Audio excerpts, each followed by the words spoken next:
Good evening, everyone. Today is June 6th, 8 p.m.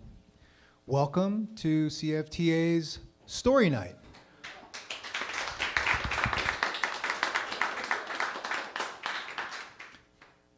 Please extend that applause warmly for your host, Mr. Mike Derbecker.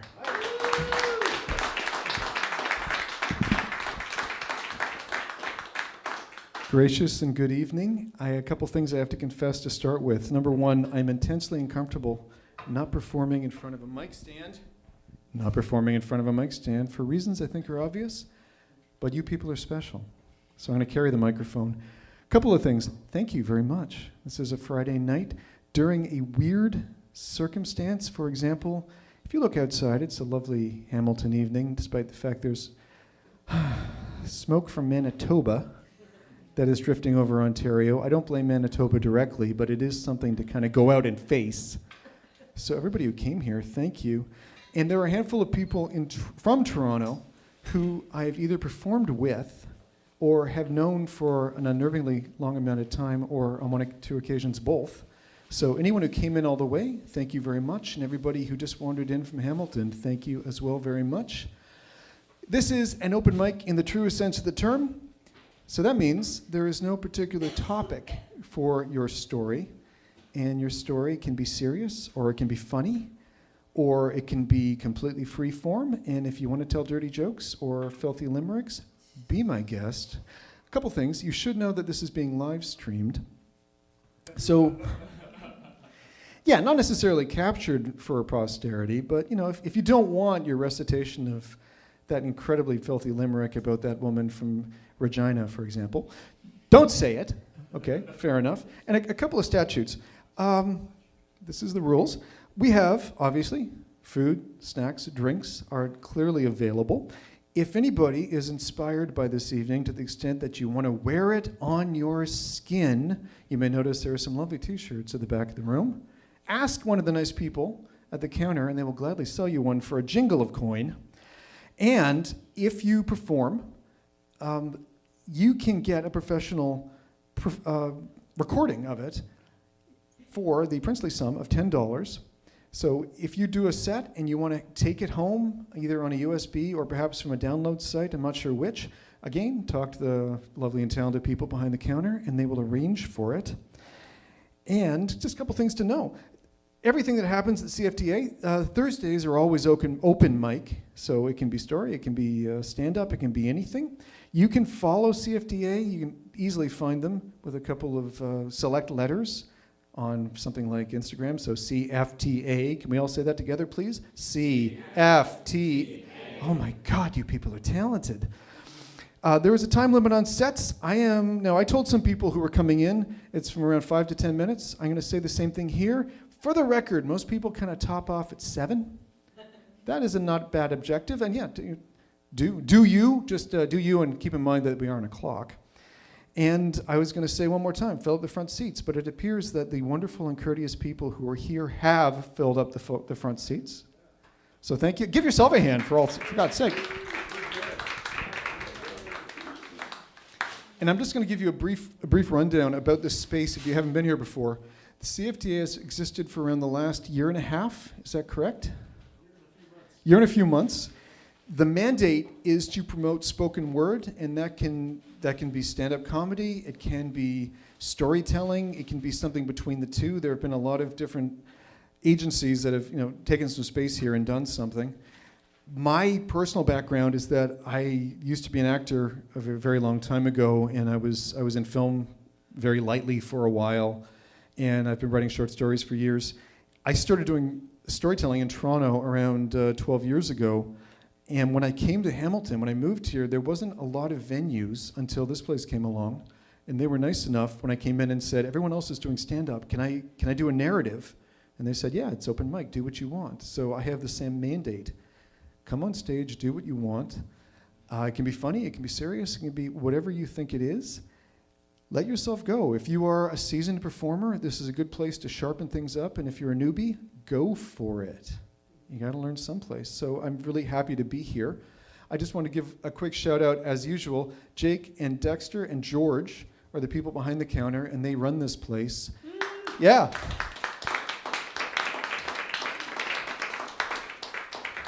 Since spoken word it's kind of a niche thing to do, because storytelling and stand-up are close, and they're also a million miles away. They accommodate everybody here, so it's a wonderful thing to do. I am always happy to be here. I'm very happy to host. It seems a little weird at my age, but hey, why not? And do you want to start this? Have the first person come up? I'm going to do something I don't like doing. I'm going to look at my phone to find the list. And the first person on the list I met a long time ago, and by long time I mean around 47 minutes. While waiting up front, he's one of the people who's taking advantage of the open mic. His name is Giza. And Geza or Giza? Geza. His name is Geza. What he has told me is that he has experimented with performing once or twice, and before being on stage with a microphone like this, he has some experience in pro wrestling.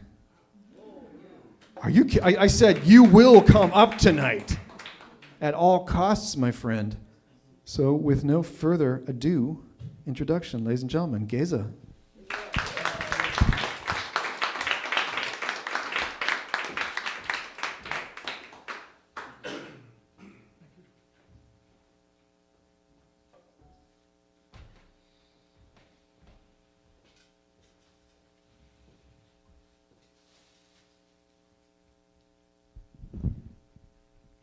All right, good evening, everyone.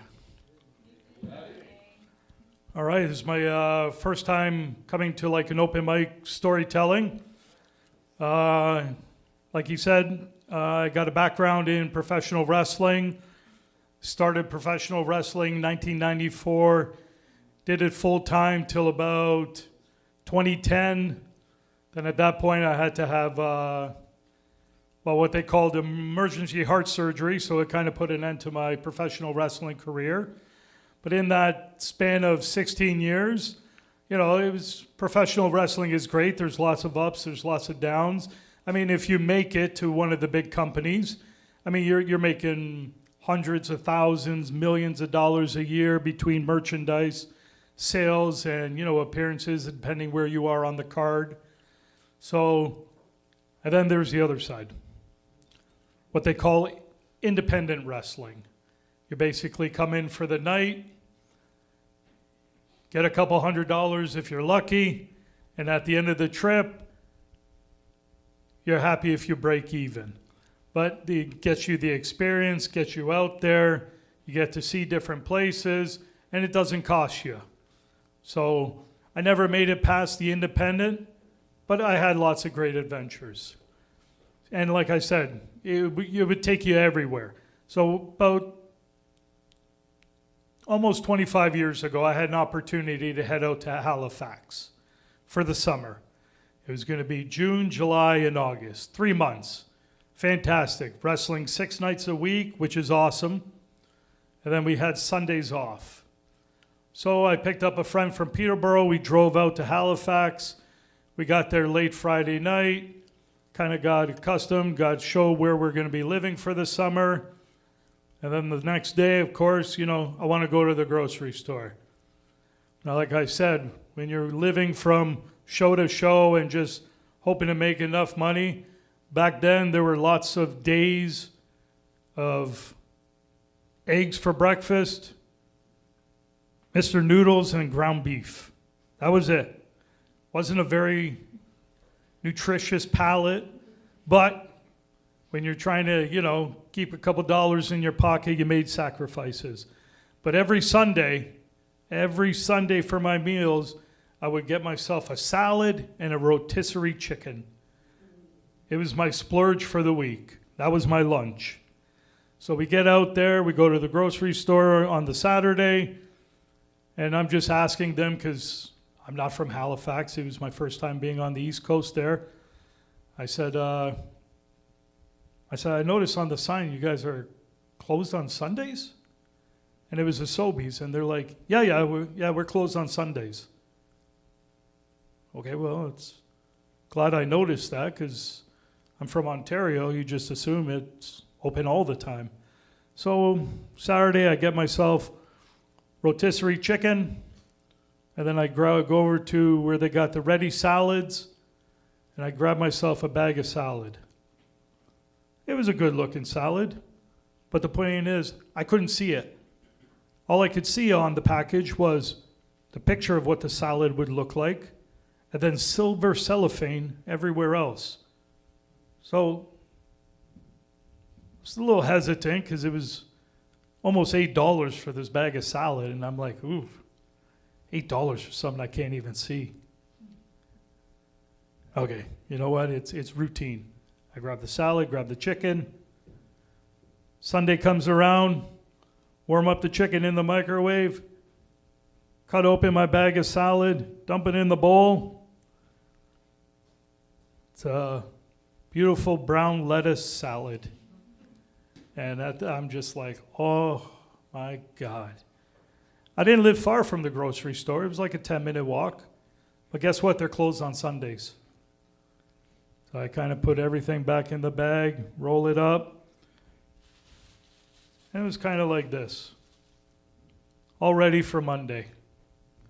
Monday, we weren't wrestling till nighttime, so I had opportunity in the morning to walk back to Sobeys and get my money back for my brown salad. Monday rolls around. I walk into the store. I go up to the dude at customer service, just a young guy. And he's like, what?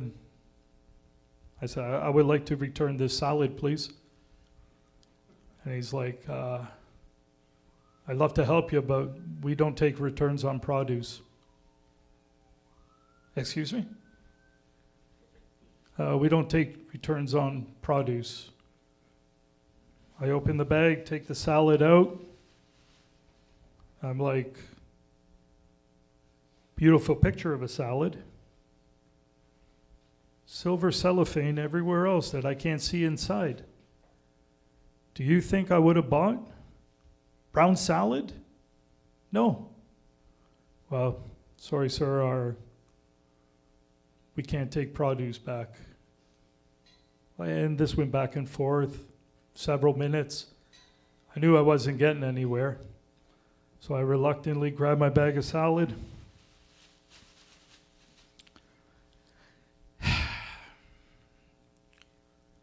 Oh, something's not agreeing in my tummy. Excuse me, sir. Can you tell me where your washrooms are? Yeah, they're just over there. Awesome, appreciate it, thank you. Find the washroom, and it's just one of those washrooms where you go in, there's toilet, sink, urinal, hand dryer, toilet paper dispenser. So I sit down, put my bag of salad on the toilet paper dispenser, and just kind of waiting for business to start. And I'm just like, my God, can't believe Sobeys is going to screw me out of $8. You know how many packages of ramen noodles that is? Like Mr. Noodles was like 19 cents on sale or 25 cents regular price. That is a few weeks of Mr. Noodles that they're taking from me. And I was not happy about that at all. Not at all. Nothing's happening yet, still sitting there. Probably because of the fact that I'm just stewing on this anger. I kind of looked at my bag of salad. Took it off the toilet paper dispenser. Took the salad, put it on the paper dispenser.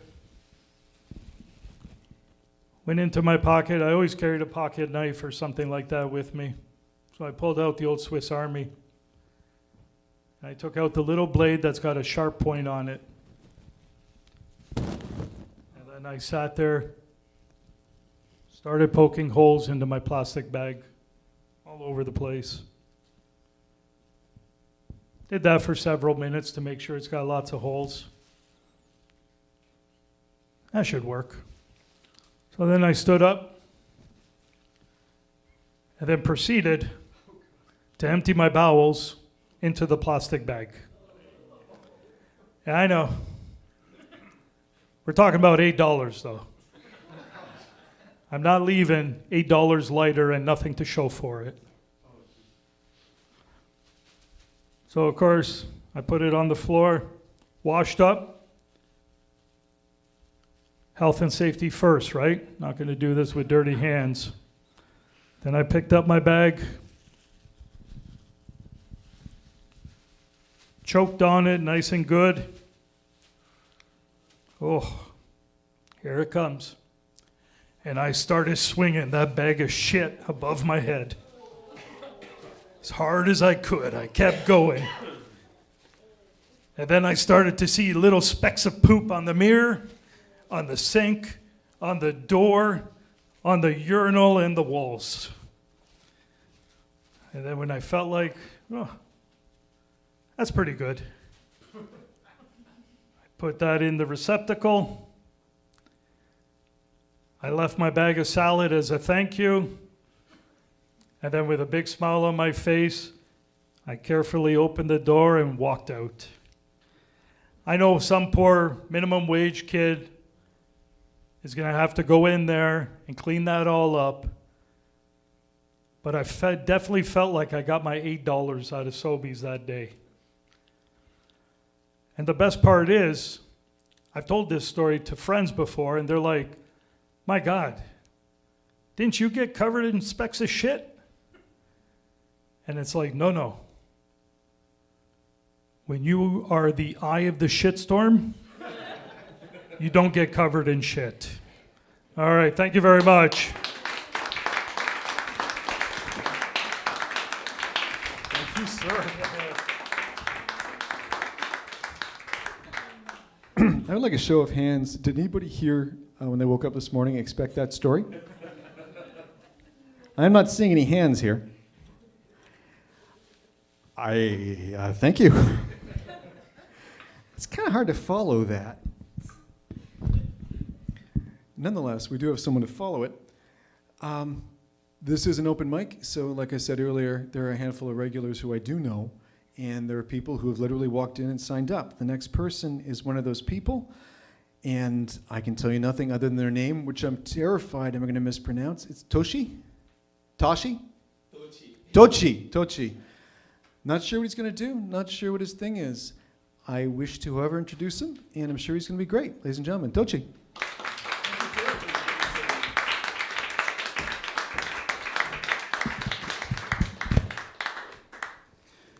Ooh, thank you so much, guys. Unfortunately, I just walked into a shitstorm. I love comedy. Like, I really love this job. This is the only occupation in the world where you can smoke weed with your colleagues in front of the office. Doesn't it bother you guys that toilet cleaners kill only 99% of bacteria? Why are you leaving the 1% for man? Yeah, in video games, you get through like 99%, it gets increasingly harder. But then, the last 1%, that's the boss. You don't want to face that guy. And you are leaving it for me? 1% has never been associated with anything bad or anything weak. It's always the top 1% in class, 1% of the population leading the 99% of the population. So, even when the 1% that is leading, even when another group, a 1% of it catches a disability or something, we call them special. And now we have to really take care of the 1%, create a conducive environment for the 1% to grow. The 1% grows, becomes really powerful, buys Twitter. Now the 1% has all our data. The 1% changes Twitter to X. And I have to log in on Twitter. So I try to type in x.com. What does my browser suggest? xxx.com. And I can't say no to the 1% because it's really strong. Thank you, Elon. This is on you. I help out myself. Now the 1% also owns me. I guess I can tell this joke because I'm autistic. Self-diagnosed. Yeah, all you have to do is gather like the thousands of questionnaires on the internet, meditate on your past and tick off everything. You tell yourself the answer after that. So I guess after looking at the questionnaires and answering the questions, it led me to just one conclusion. Considering your past and your present realities, you are either autistic or you are retarded. I choose autistic every time because I'm special. I'm part of the 1%. I guess the moral of the story is this. Either extremes of the 1% that you are on, you are special. I guess this joke is too dark for the... On to lighter things. So I really love trains because they have more leg spaces than buses. Yeah.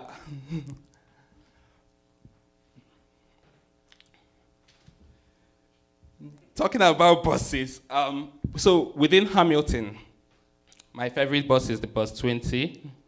It has the shortest routes. It's the neatest. In fact, it's the opposite of the bus 2 because it has it has 0 behind it. So this bus, I'm now friends with all the drivers, because I've been riding it for a couple of years. In fact, I don't even have to pay these days, and also it's like the perfect deal for me. Turns out there's no story you should tell your girl on a date. Well, I guess you guys know how my dating life is going right now, judging by my stories.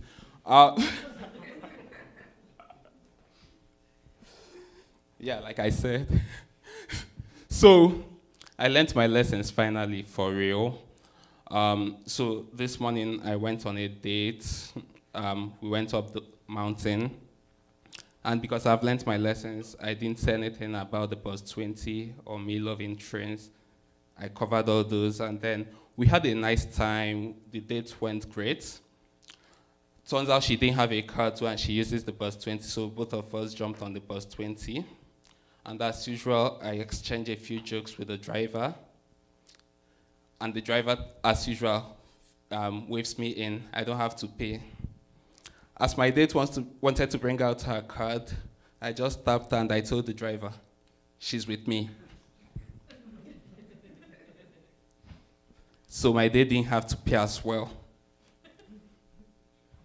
But the best part of it was that the driver, who I can confidently call my driver too, reached over to her, smiled at her and told her, if you ever date Tochi, I tell you, you will never have to pay bus fare again, because he's special.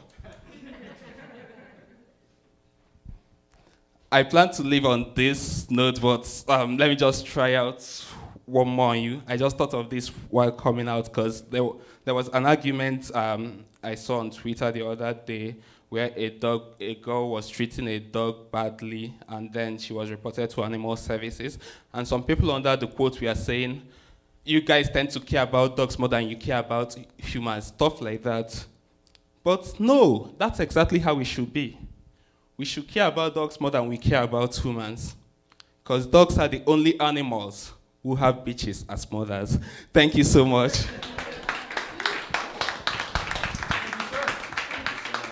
Just one more time, please, for Toshi.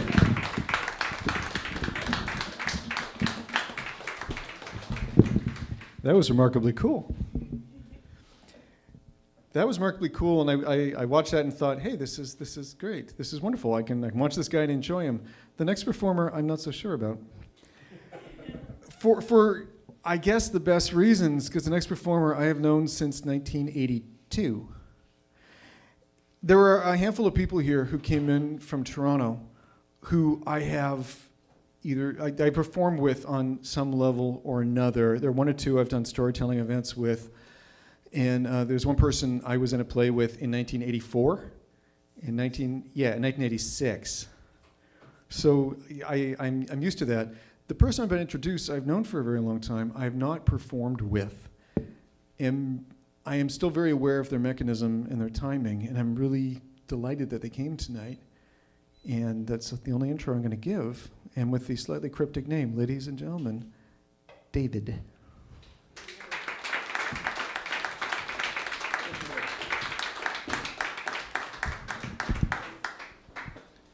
Well, thanks for having me.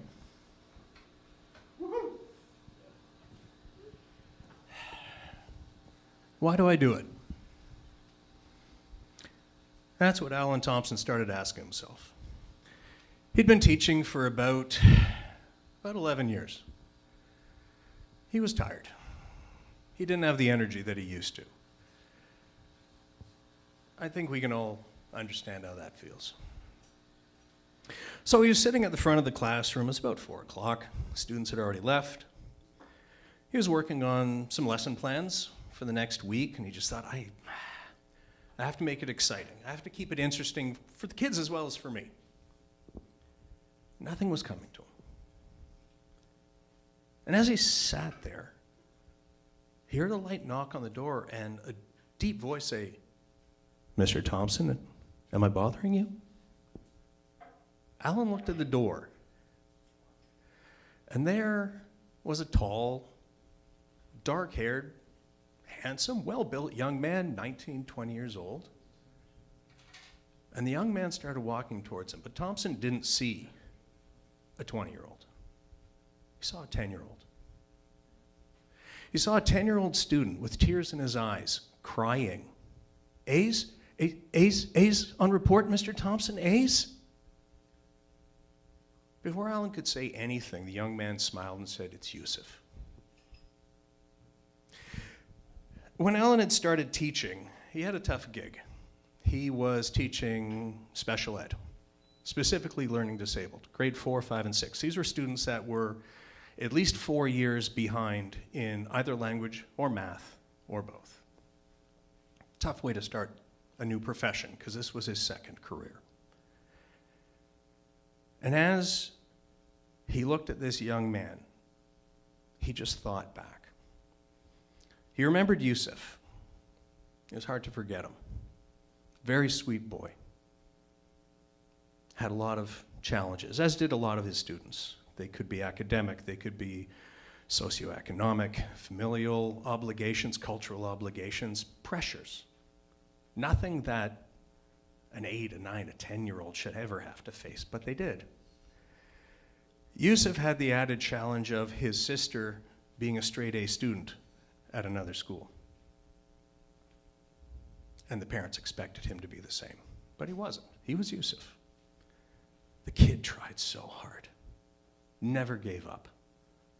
And he could still see him crying on the second report card. A's this time, Mr. Thompson, A's? Yusuf, you got an A in drama and in art and in music. You got A's. No, A's, Mr. Thompson.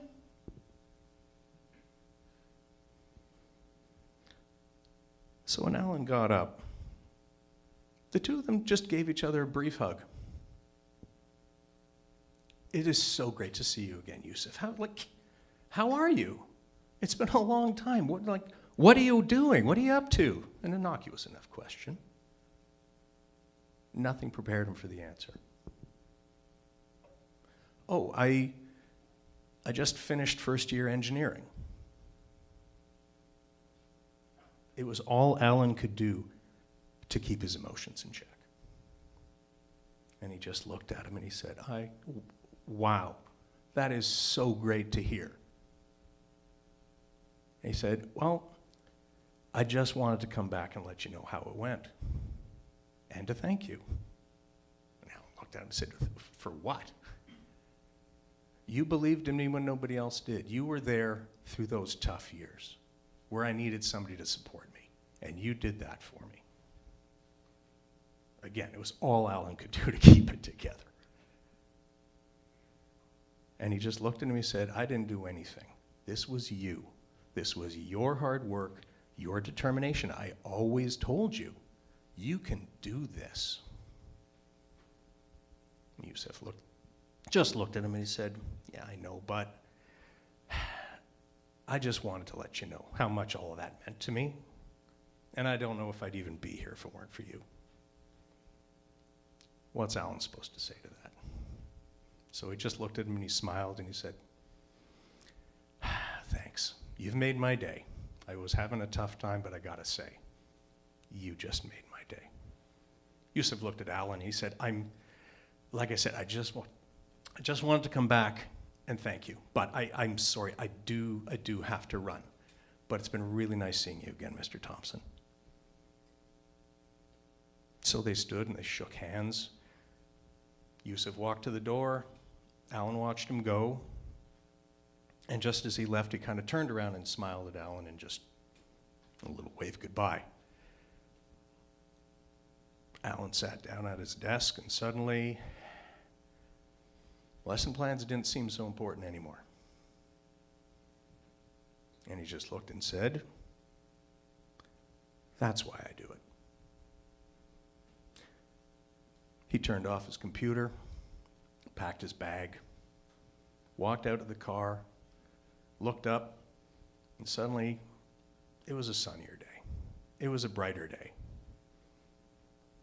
And Alan said once again, that's why I do it.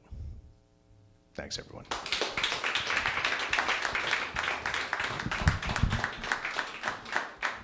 Perfect. One more time, please. David. And just for the record, that was a wonderful, heartfelt, deeply sincere story. If you want to know horribly humiliating, embarrassing things about him, which I've gathered here and there over the last 40-odd years. And the pictures. Oh, and the photos, yeah, absolutely. And the video that one time, and No, that was burned. oh, you think it was burned?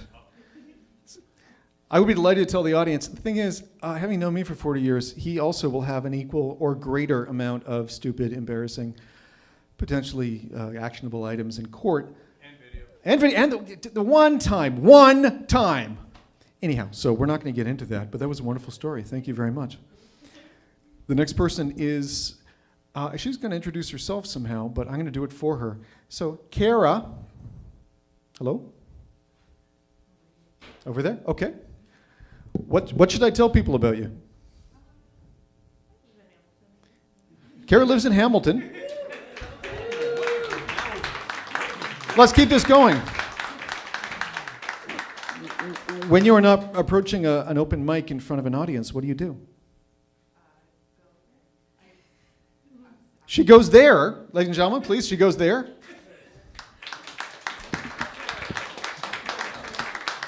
I do not think I can drag this out much further. She just signed up, and I'm delighted to have her here. Kara, please.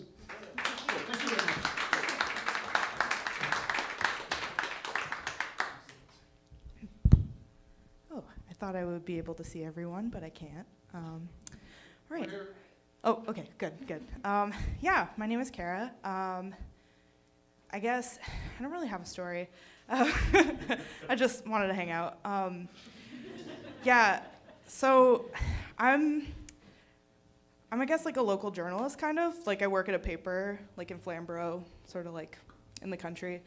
And I was at an event today where we were doing like a retirement party for a teacher, and he hugged me to thank me for covering all the like high school stuff I've been doing. And when he hugged me, for some reason I put my head on his shoulder. And then I was obviously humiliated. And I left, walked outside, looked at my phone, saw that a job interview that I've been waiting to see if I would get for like about a month, I didn't get it. And I was like, oh, that sucks. And one of the reasons why I didn't get it is because in the video portion, I said and ah too much, and I didn't make eye contact, even though it was with a phone. So I thought I would just, I guess, come here and maybe work on my public speaking. So if you hear me say and ah, you're allowed to throw things, shock me, yell mean words. Yeah, so that kind of sucked. And I just like got in my car and I was like, oh, this sucks. Like, I have no confidence. Like, like I can't just like go out and do things like spontaneously and like have confidence. But then I was like, wait, no, like I totally can and I do all the time. I don't know why I flop so hard. So yeah, I guess I was kind of driving home thinking about how to be better at my life and better at everything I do. And it kind of was very smoky. I don't know if you guys noticed. Yeah, so I was like breathing in smoke. And it kind of reminded me of, I guess, when I worked out west as a carny, because I was also a carny. And yeah, that was kind of the first time that I like breathed in a forest fire. And I thought, I was like, wow, this is like a cultural experience, kind of breathing in. You know, like, wow, out west is so different. Like, yeah, so I guess I don't really have one story. I get asked kind of, when I bring up that I worked as a carny, I get asked like, oh, what's like your craziest story? And I was like, I was there for 5 years. Like, I don't even know. Like, it was a lifestyle. It was just like, there's a lot that happened. But I guess kind of, I was just thinking like, what's an interesting story I could tell about when I worked out there and lived out there. And I guess kind of, I was just thinking about this time of year is when the fairs will start up. So I worked at like the CNE, the Calgary Stampede, kind of like the big fairs that happen across Canada. And I just kind of went one year with a couple of my friends, and then I ended up working there for 5 summers in a row. And yeah, I guess like, what's a story? I don't know. I guess like kind of, I just was thinking about the whole experience. Every time somebody asked me to think about like, what's like a fun story from the carnival, like, I guess I just think about this time I bought this salad and it was like brown. So I took a shit in a bag and I like threw it everywhere. I'm just kidding. No, but yeah, I did have to use a porta potty for every single time I went to the bathroom for 5 summers in a row, from the time I was 19 until I was 25. So I guess it's kind of 6. Yeah, I don't know. I'm not good at math. So yeah, I guess like the general experience was kind of like, I don't know. I got no words. Have you ever like seen those like cartoons where like somebody has like a stick and all their stuff is like in a bag on the stick? Like that's how it felt, I guess. I don't have a better description for it, but I guess kind of just while I was driving through the smoky city, I was kind of thinking about how when I worked there, I guess I should say like what I did. Like, have you ever been on a midway and there's all the games and there's all the grifters trying to get you to play the games? I was a grifter. So that was kind of what I did. I worked in the beer smash. This is where you throw the base bottle at the beer bottle and it smashes. So for 5 years, well, I worked on, yeah, whatever. For 5 years, I was just in a crowd of people that were awful to me, that would throw cigarettes at me, yell at me, do all these awful things, and I loved it. It was so fun. Like, it just felt like everybody was so real with me, you know? They didn't like what I was doing. I was yelling in their face. I would trick them out of money, and then I'd laugh, and, like, it was just a great time, like, had by me. And I was just thinking, like, I wish that I could just, like, somehow take that and, like, bottle it into, I guess, being able to film myself on a phone doing an interview talking why I'm good at my job. Kind of, you know, like when you're doing something and you feel so confident you don't even think twice about it. I just wish that there was like a little factory I could build where I could just like take that, I guess like feeling and energy, and then like distill it and then make it into like a kombucha-like drink, and then I could sell it, and then I wouldn't have to do journalism anymore. Okay, thank you. That was my story.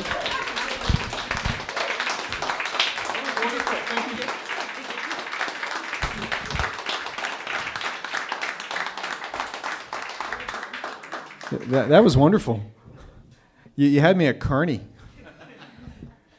I cannot imagine that lifestyle in any way, shape, or form. So that, cool. Thank you. Thank you very much for telling it.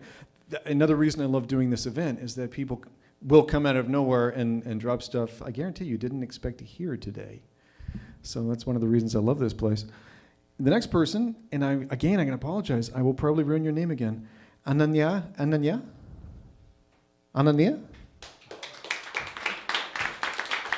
Am I even close? Ananya, I know nothing about. She came tonight, and here she is. After you.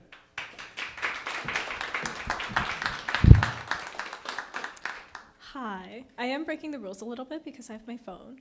However, I'm pretty sure I'm also the youngest person here, so, think of it as being kind to the youngsters. I am not going to be doing a fun story, unfortunately. I'm a poet, which means I'm sad most of the time, and then I write about it, which is really annoying. I've gone through a lot of notebooks. Another thing you guys should know is that my parents are watching this. So, clap really loudly so that they know I did well. Thank you. Now, here's the thing. There's a lot of rules in this world. And there are specifically 10 very important rules to being a woman. So 1, remember to be angry. Anger is justifiable, anger is strength, and when its lurid stench hits your wafting nose, be sure to fill your veins with nothing but fury. Be sure to stand in front of the mic stand and take a deep breath. Stand with your shoulders square, and say something really cute and adorable like, I am a sentient incubator wearing a pretty polka-dotted dress just for you. And 2, don't be too angry. Anger is masculine. It is the language of fists in the dark of barbarism. Remember that you are a pacifist, that the only guns you will wield will be in video games, and that you are very small and very polite and never put a foot out of line, and shut up! 3, long gone are the days of the personal being political. Now we offer ourselves up to anyone who wants to have a taste. We dress ourselves in flags of peace and suitability, a reminder that all we want is to suffer the same as you. 4, remember you are a woman, and a woman lives with pain etched in her soul. For it is her birthright to hold the world up on her shoulders. 5, remember that you have been taught to give while they've been taught to take. Keep your cards close to your chest. 6, remember that people don't care about the grades of a girl with more hair on her arms than they do on their head. Remember to duck when they call you names. To work twice as hard as the other's passion is not a luxury afforded to us. We strive for respect when they are born with it. It is freedom for them and a very gilded cage for us. 7, remember that you are not grief, for the bullet lodged in your heart is your own. Ask yourself if you are war. Ask yourself why you bleed tears and cry blood. Ask yourself what you see when you look in the mirror. Why do you not look in the mirror? Why is this so hard for you? 8, remember that your fists are tiny, so use your elbow instead. Gouge out the eyes while you are against the wall. Use their momentum as leverage, and for the love of God, please, don't cry. 9, don't lie, don't die, don't fear, don't steal, don't forget what you're saying. And most importantly, don't feel. 10, remember that, accept nothing except, could I get a matcha latte with some strawberry cold foam? And most importantly, don't feel.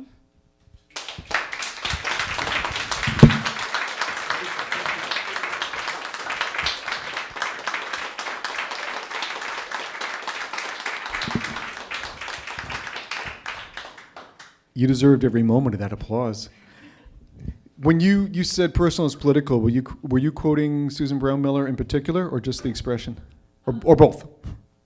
Both. Fair enough. Generally just Yeah, anyone who comes up here, a handful of people have come to read poetry.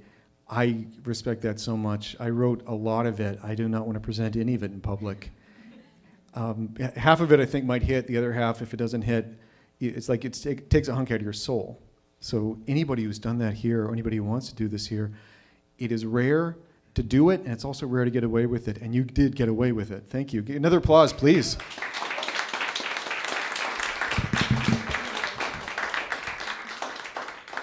Okay. I'm going to introduce the next person as quickly as possible. Suffice to say, the person I mentioned earlier, we were in the same play once or twice in the 1980s. She is incredibly talented. She has always had a view of things that I really respect. I don't know how she gets there. So when I asked her a couple of months ago to come do an event, she did, and she was wonderful. I think she'll do the same thing tonight. Ladies and gentlemen, Kirsten.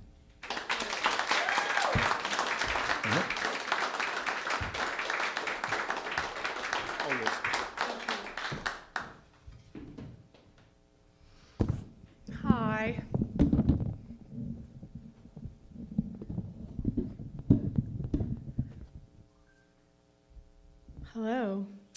So, recently, there was a feature-length indie film that premiered at my local rep cinema in Toronto, and it kind of terrified me. Not that I saw it, just that it existed. It was about a big, big, big time in my life. 21 years old, fresh new adult, mad, in love with art. The freakier, the better. Yep, come on, world, show me your Wooster groups, your Momachans, your early films of Jim Henson. I was so eager for it all. I was in this crazy theater group, DNA Theater, who made exciting, super challenging, confrontational, scary, sometimes gorgeous works. Hillary Latoya, the artistic director, was a mad genius. Or he was a self-indulged, drug-addled, talented asshole. I could never really decide which. The person who made this film, I imagine, must have had a very similar dilemma, or not. We were different in some very key ways. We were both in DNA's infamous 8-hour Hamlet. I played Ophelia, and she was part of this chorus that Hiller named the Groupies. Basically, he tacked it on to comment on the events. I was 21, fresh new adult. She was 13, which is an elderly child. I can only begin to imagine what it would be like to be that young in that environment. The rehearsals were equally as intense as the shows, often in this cramped, cockroach-infested apartment. Were we analyzing Shakespeare? Yeah, a little bit, but mostly it was more like, okay, you, what's your name? Ophelia? Okay, come here. As we rehearsed last time, it'll take you exactly 16 seconds to go from the top of the ramp to the bottom of the ramp. When you get to the bottom of the ramp, the Bruckner is gonna blast out of the speakers, and then you're gonna say, what's your line? Oh, what a noble mind is here o'erthrown. Okay, you're gonna say that. You're gonna repeat. You're gonna say it. You're gonna repeat. You're gonna repeat. You're gonna 4 times. Okay, let's go. Hear it.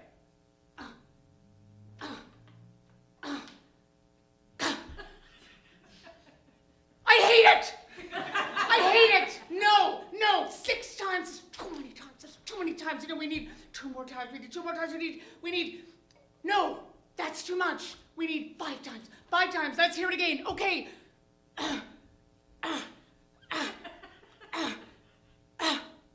Yes. Okay. He was mad, crazy. And today it would have been bipolar with a manic episode, full-blown OCD, side effects from the massive amounts of codeine that he had put into his lemonade.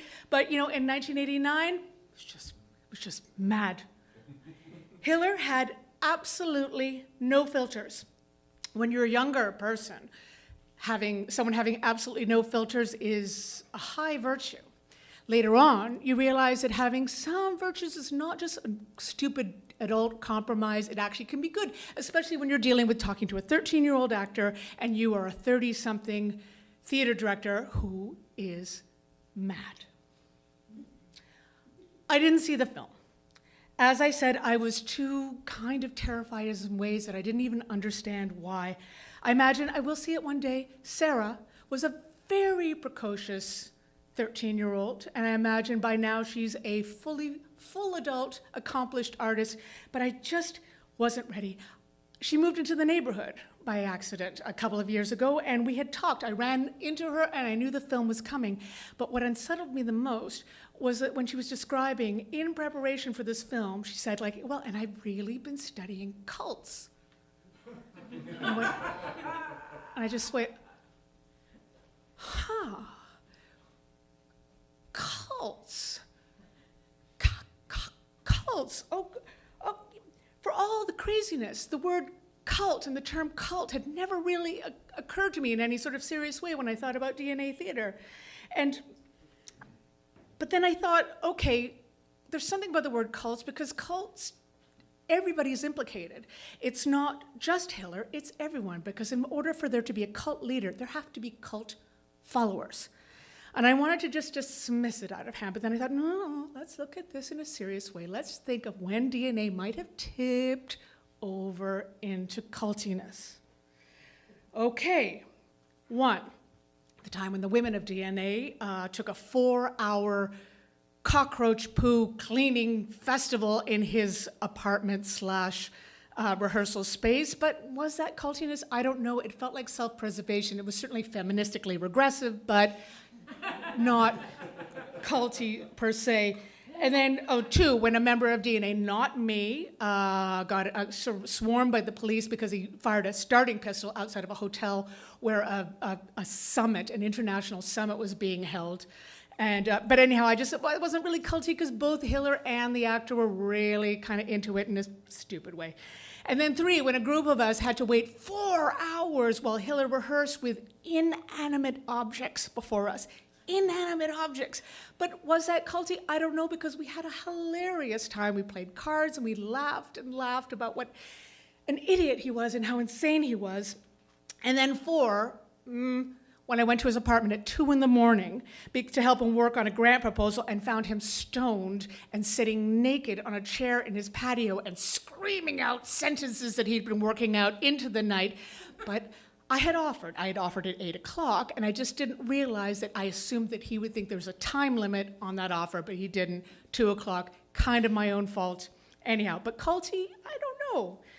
And then there was that awful time when he fired Sarah's younger friend, also named Sarah, in front of the whole cast, and he was screaming, "You are a mote in the eye of this production, out you go!" And we were horrified, and both the Sarahs left, and both in shock and horror, and one in tears, and then, we had a mutiny afterwards, and we almost all quit en masse because he was so horrible, and I can't even remember how we came back, blocked it out maybe. I also can't really include as cultiness the time when, newly cast as Ophelia, he told me his initial concept for the mad scene, which would have gotten me locked up by the Vice Squad, or at least killed my parents from shock. Anyhow, but I said no, and he accepted that. And also the time with the onstage blood ritual, I also said no. Weirdly, I came to the conclusion that the most culty thing that happened in DNA was how he got us to stay on with all this bad behavior.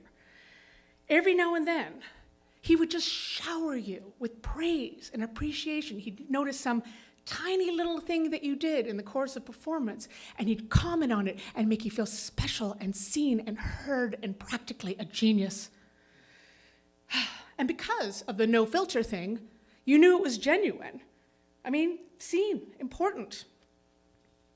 It made you feel like you were working together, all for a higher purpose. See, and that's where it veers into cultiness. He made you staying there, dealing with the abuse much longer than you should have. But then I eventually left. After Hamlet, I didn't work with DNA for many years. I was getting tired of all the shenanigans, and I wanted to try out being the center of my own life as opposed to him. At the end, maybe also from his, I had said no too many times. I mean, it was mutual. Maybe I wasn't a good enough cult member or good enough for long enough. He passed a couple of years ago. By then, we had reconnected. We'd formed a friendship of sorts that was based on, weirdly, me saying no and standing up to him. The early confrontations had formed some sort of mutual respect. And when he passed, I was part of a core group of people who planned his celebration of life. It was after this celebration that Sarah's film came out, and it turns out that it wasn't about the Hamlet time at all. It was, filmically it makes better sense, and so I get that. But it was actually after I had left, the show that he did when I was gone, and I remember hearing, just through hearsay, that Hiller had formed this very inappropriate, obsessive attraction to Sarah, and she was 15 years old, still, very young. And it must have been awful for her and lonely. And no wonder, in retrospect, it all looked like a cult. No wonder she's going to great lengths to process it. Learning about her film made me realize how bad it must have been for her, and I feel for her, but it doesn't change my complicated affection for the man and the less complicated appreciation of his work. During the planning of the celebration, I spent some time with Hiller's remarkably sane and sweet, guileless even, younger brother. He told me that when they were kids, Hiller was marked out as a piano prodigy and therefore didn't have to do any homework or go to school or really do anything he didn't want to do from a very early age. If you suspect that you have a gifted child, just, take this all in. It was just another piece of the disturbing puzzle of him, and I realized I really enjoy a puzzle. One of the last times I saw him, we were sitting on his porch after much wine, and he just seemed sad and old and disappointed. And he said to me, I really thought that by now there'd be somebody special in my life to take care of me. And it's all because I'm not handsome. Now, Hiller's face wasn't his fortune, or whatever that horrible expression is, but, fine. His looks were absolutely not an impediment of themselves to love or whatever, but it made me realize that there was not going to be any 11th hour epiphany for this man. I mean, not handsome, but no, you treated everyone around you like crap, like tools to be used. But, I couldn't help it. I felt sorry for him, and I miss him. He couldn't work the way that he worked anymore. And, mostly that's a good thing. I want to look forward to a time when people can create beautiful art without treating people like crap and like tools. And I've got to believe that that's possible. Thank you.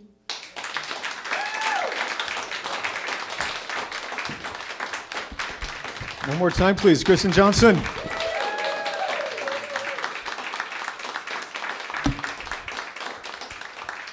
Can I digress for like 45 seconds? Early Jim Henson timepieces, right? Yeah. Wooster Group, Spalding Gray, Willem Dafoe, John Malkovich, right? This is why I wanted you to come. Because I really hoped you would at one point talk about the entire DNA experience. I was grazed by it in that I saw the show and I thought it was 5 hours, not 8 hours. It was 8. Okay, I sat through 5. Yeah, I was grazed by this experience vaguely because I was dating someone who was in the cast who had a non-speaking part, whose name shall remain nameless, and I spent a night in that weird apartment with her and thought, this guy is insane and brilliant at the same time. And I had the exact ratio. I so respect that he has thought out this ridiculous, insane process, and he's codified it. It makes sense to him, and it will kind of make sense to the audience. And he was also struck raving mad. I could not put that into words properly. You just did. Thank you, thank you, thank you, thank you, thank you.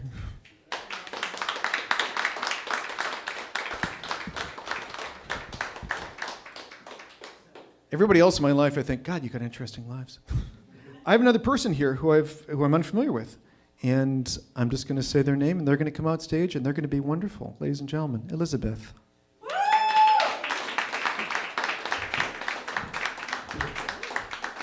Thank you. So it was mentioned earlier that it's rare to get poetry here, but now you guys get 2 in one night. And I think to reference Ananya, who is my best friend, her little speech beforehand, I believe I am the second youngest person here. I'm 11 days younger. Yeah, we are born 12 days apart. Neither of us ever lets the other forget it. Also, hi Ananya's parents. I promise we are going to be safe and get home at a reasonable time. So, like many Canadians, I am a hockey fan. And before you ask, no, I don't want to talk about playoffs. Do we have any other hockey fans in here? Yes. So, I am actually not necessarily an NHL fan unless it is the second round of playoffs. I am more of a professional women's hockey fan.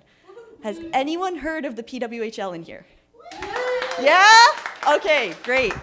For those of you who don't know, the Professional Women's Hockey League was established in early 2024, and they just wrapped up their second season. And it's incredible to watch and incredible to go see live. I would highly recommend you guys check out a game if you have a chance. But you know, it took a lot of work to get here from so many people. And last year, I sat down and I wrote a poem about the work that so many people have put in, how women's hockey has changed over the years and even within our lifetime. Like, it's changed so much from when I was younger and just starting to play hockey. And so I sat down, I wrote it all in one sitting pretty much, and it's just an ode to women's hockey and what we can accomplish when we kind of put our heads together. So without further ado, let's start. To the hockey girls of the past, the ones who were told they couldn't play, so they just got on the ice anyways, the ones who had to establish their own teams, their own leagues, their own championships, the ones who had to fight for every single minute of ice time they got. Did you know what you were fighting for? Did you see what you were building? Did you realize that you would be the greats of women's hockey? To these women, I say, thank you for paving the way for so many before me and so many who will come after me, so that we didn't have to start from scratch. We just have to continue your legacy. To the hockey girls of the present, I am you, you are me, we are the transitional generation. We are the ones who get dressed in the supply closets or ref rooms of arenas, the ones who are in co-ed leagues and yet only played with boys, the ones who watched girl after girl after girl stop playing as we grew up. But we're also the ones to witness the rise of professional women's hockey, where players have their names on their spots in the change room. We are the ones who see more demand for girls' hockey leagues in younger years, and the ones who get to show them that they can play for as long as they want. We have been discouraged, talked down to, told to be more feminine, whatever that means, and yet we still show up to train, to play, and build our communities. We show everyone that we deserve our ice time. Is this what the hockey girls of the past envisioned? Leagues of girls brought together by their love of the game, playing as intensely as the boys while the puck is live, but hugging and making jokes when the whistle blows, because we were friends before we were put on separate teams. To the hockey girls of the future, the ones who will see themselves in the professionals, the ones who will grow up hearing the names Poulet, Nurse, and Spooner alongside the greats of men's hockey.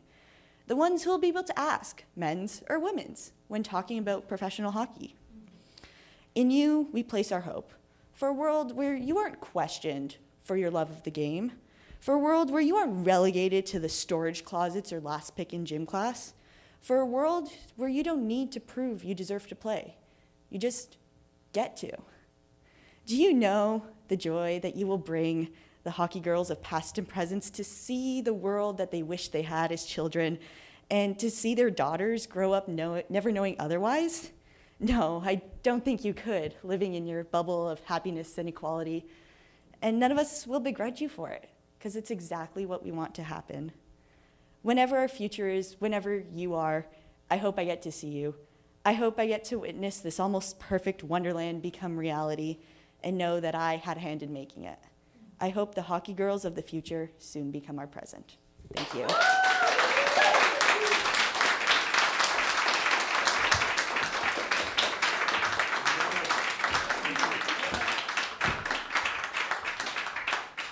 That is wonderful.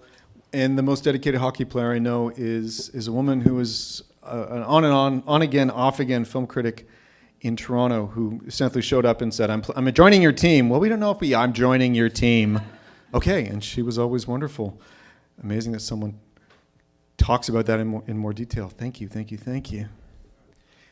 Next person is somebody I have met here and is one of the people behind the counter.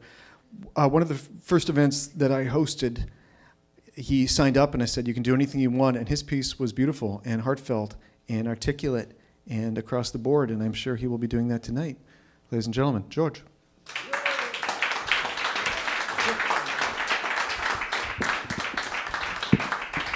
So I heard somebody say that it's rare to get poets in here. You're gonna get 3 tonight. And to reference Ananya and Elizabeth, who I'm not best friends with, by the way, I am the third youngest person in the room. And to Ananya's parents, I'll make sure they get home safe. Promise. No, I'm joking. You're safe for now. Are you safe is the question? Me? Trust me. I married a Latina, so I'm pretty. I have experience. My story. I've always watched people around me try and, win at things. And I've always felt that winning is such a flimsy emotion to lean on. Because every time you want to feel something positive, it actually takes an effort out of you. Like every time you want to be happy, you have to actually speak to yourself to be happy. But when you hate something, it's very natural. It comes out of you without even thinking about it. It just comes out. It's natural. Our natural state as humans is to hate. And then we have to think really hard not to hate and to actually be decent. So life around me have taught me that if I lean on hate, I'm better off for the future than to actually just lean on a good emotion. Like, I just want to win at things, you know? And throughout my life, I've been told, like, you can't do this, or you're not allowed to do this. And I've done those things regardless. And it's not because I love winning, but it's because I fucking hate losing. And I sincerely mean it. I sincerely mean it. Like, if I'm in competition with anybody, it's not because I'm gonna win, because they are, like, we both wanna win, obviously, right? But I hate losing more than the other guy hates winning. And that's such a beautiful emotion to lean on.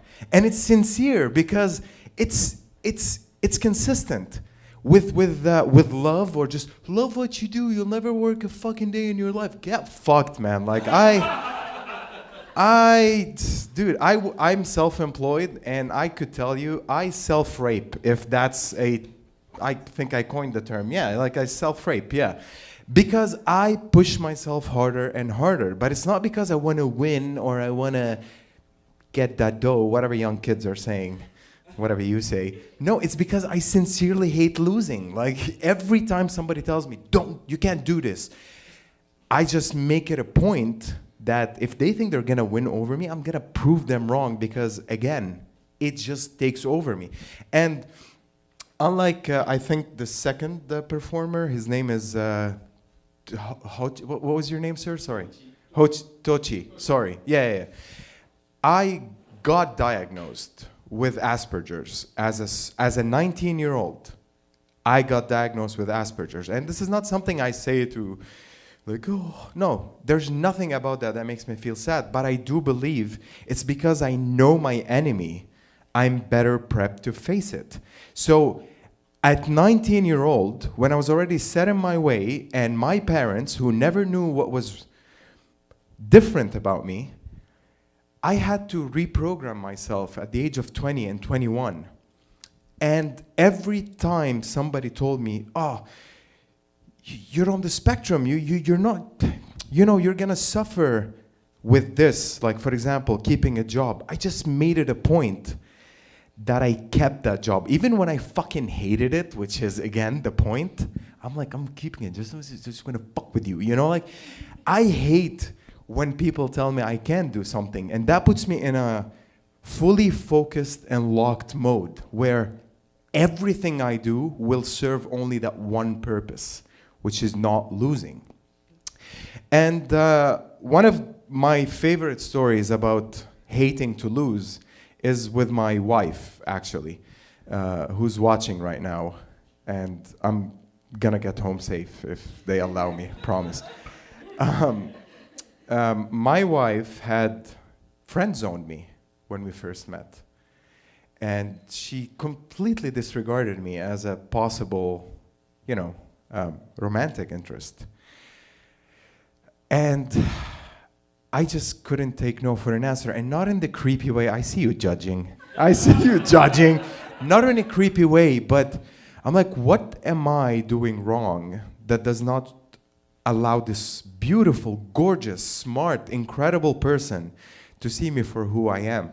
So we've been married for 13 years now, still madly in love. And every time the world tells me no, or you're not going to win at this, or you're not going to do this, I discovered that I can lean on her. And instead of hating to lose, now I have somebody that I can love winning with.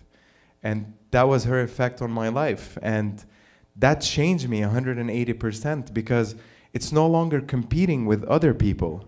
It's rather competing with the version of ourselves that is younger, yesterday or the day before that. We're just competing against ourselves, me and her, against who we were yesterday and the day before. And she loves me in a way that restored my faith in leaning on love, because it can be consistent, it can be relied upon, and most importantly, I fucking hate losing an argument to her. But I just love her, and I love what she has done for me. So I guess that's my story. It's about hating to love, and then loving hate, and then just pure love. That was my time. Thank you, ladies and gentlemen. Let's bring back Mike.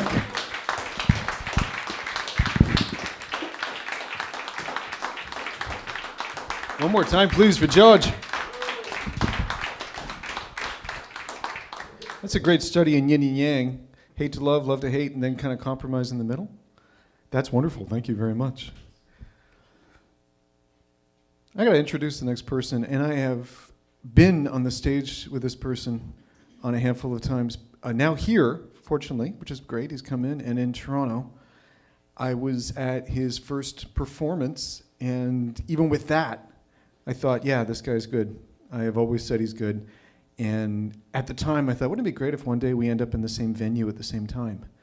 And that's happened a handful of times. So genuinely very happy, very honored, etc., to introduce Brian.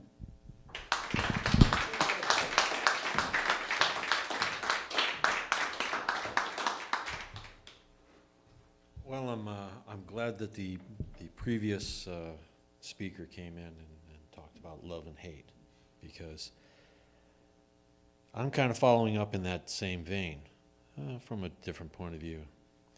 It's a hate that I've always fought against. I don't like hating things. Hating is just such a wasteful energy. Just you're pouring yourself on something that it's just a blazing fire that will never go out. It bothers me. It's such a waste. But I hate it. And it's a word. It's a simple little word. 3 letters long. That's all it takes. It used to drive me crazy. Well, that's back when I used to, drink, do a lot of drugs. So my cognitive functions were completely depleted back then. But I got in trouble. Oh my God. My friends used to make fun of me and said I had rubber gums because my teeth would just wiggle like a foot and a half. I never really remembered how the events went. It usually ended up with me lying on the floor getting kicked in the face. So, probably I don't want to remember everything from those events, but it started when I was a kid. The 70s, the 1970s, the 1970s. There was a different time. It was a much stranger, crueler time. And this word was used frequently, and brutally, and freely, just about everywhere you go. Well, everywhere I went. I was in grade school, so it got used a lot. The word was fag, got used a lot. Now, I understood, I mean, this is, prepubescent children. You don't really know much about anything. But I knew that I wasn't a fag because I found women to be very interesting, very different. So I never really had that feeling, but it never stopped me from getting called a fag. Now, there was a funny thing attached to that too, is that I knew I liked men too. But you know what?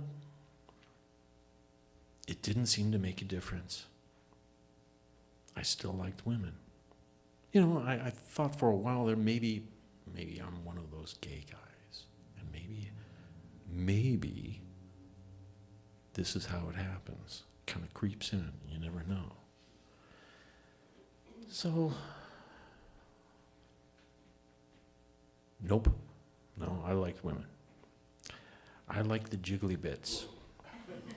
I like the firm bits. I like the smells. I like everything about women. But then there's cock.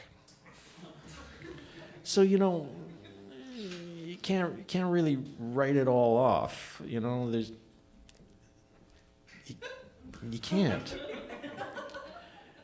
So it was very, very, very confusing when I was in high school, grade school. I mean, how do you justify that? I mean, sorry, I'm not gay, but not straight.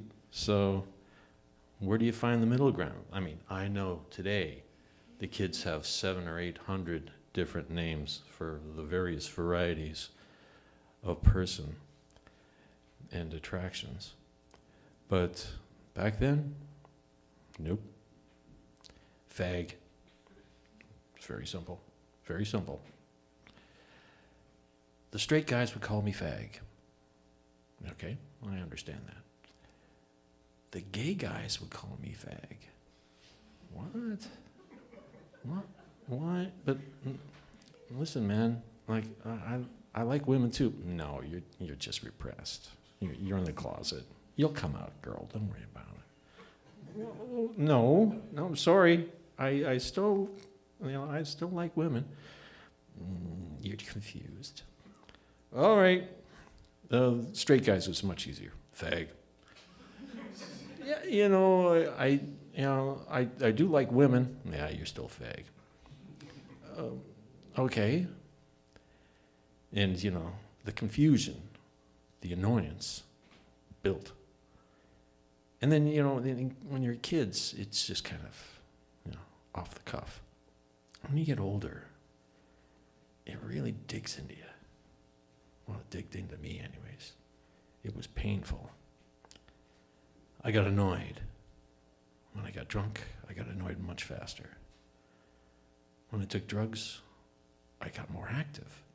So I would get into more arguments, more fights, more conflict.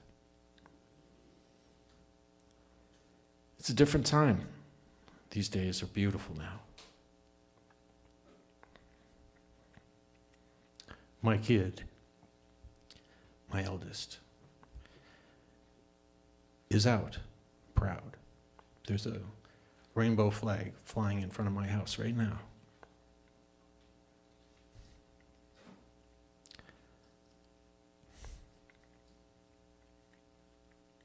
I'm so glad they don't have to suffer the way that I did.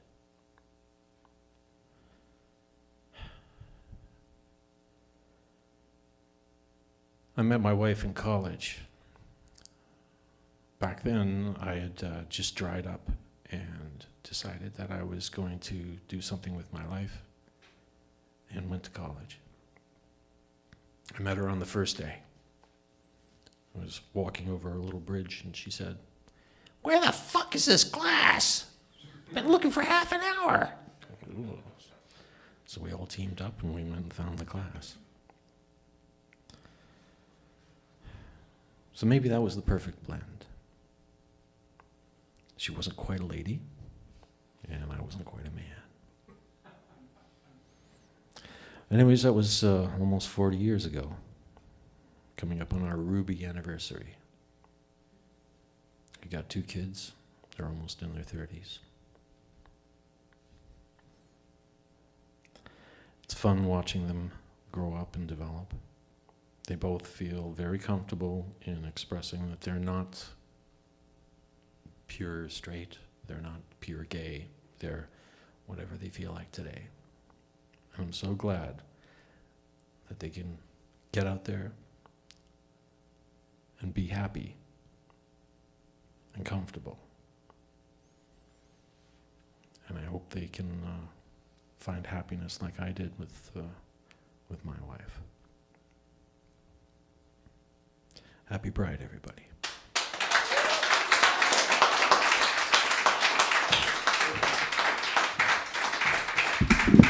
One more time, Brian, by the name, last name is Brian Terrio.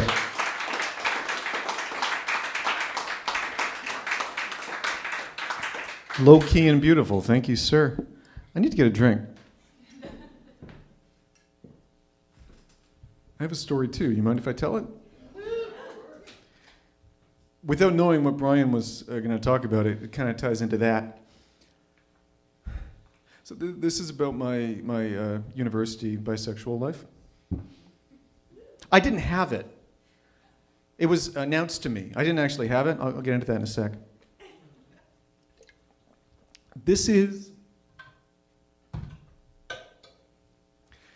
I wasn't having a very good day. I am, as I'm thinking way back, maybe 19 years old. No, I was 20 years old. I am in second year film production at York University. I do not want to be in second year film production at York University. I had been an actor for a long time, and being in front of an audience and talking to people like this, I can deal with. Being able to rent a camera and fill the camera and get the lights and get the permits and get from point A to point B and get the cast and get the light meter and measure everything was killing me. I realized I can't deal with this particular type of stress. So I'm having a bad day. I have tried to rent equipment, or sorry, not rent so much, like a library, take equipment out from the film cage in the basement of York University, which they are renting like the real world, quote unquote. It was even in quotes on the sign, this is the real world. It was open from noon until 4:15. I need to get a 16mm Bolex camera. I already have the film. I have borrowed a light from my girlfriend, who is not exactly my girlfriend. She's made it very clear I'm kind of her boy toy. I like that expression. But I'm also not her boy toy, because she went from complaining that I had seduced and abandoned her, and then I was also too close to her, so I don't know how I could do both at the same time. And I was sort of accused of being a player and a loser who could not get anybody but her due to her generosity at the same time, and it was very confusing. I don't know why I put up with it. I don't know why she did it. That's another story. I have just had a horrible, horrible fight with her, and I'm late to pick up my film equipment, so I'm in a bad mood to start with. I run to the film cage. I get there at 4:13, and it's closed. The TA, who has been there for a long time, is locking the door, and I said, Catherine, I just got here. Okay, I'm here. I just need 2 boxes. And she said, we closed early today. And I said, yeah, but I still need it. And she said, no, we closed early. This is what happens in the real world. I said something that was not diplomatic. I said, Catherine, you are in your mid-40s. You are a TA in the film basement. You do not get to tell me about the real world.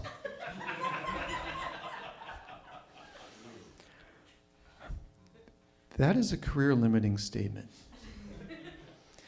I drop that, I walk away. There are people who have seen me say it, and they're staring at me like this. I'm not turning around. All I know is I have not had the impact I wanted, and this is going to be terrible, and I'm worried about the moment I'm sort of dating or not dating or being her boy toy or whatever, and now I've just messed up a film project. I take a corner, and there's a guy who was in my film class, Sean. Sean is a nice enough guy. Kind of looks like a cross. But who played Gilligan on Gilligan's Island? Bob Denver. Okay, looks like a cross between Bob Denver and Warren Beatty in the 70s. So kind of intensely handsome and kind of intensely geeky at the same time. He has a reputation among, any woman I can possibly think of, actually, in the film department, in the English department, in the poetry department, in a couple of physical education departments. I don't know him particularly well, but he seems like a nice enough guy. I take the corner, and he goes, "Hey, Derbecker, how you doing?" I said, "I am having a really, really bad day." And he leans over and goes, Mike, okay, dude, take a breath. Take a breath. I know. It's what you do. Was it? Yeah. What's her name at the film? It's okay, dude.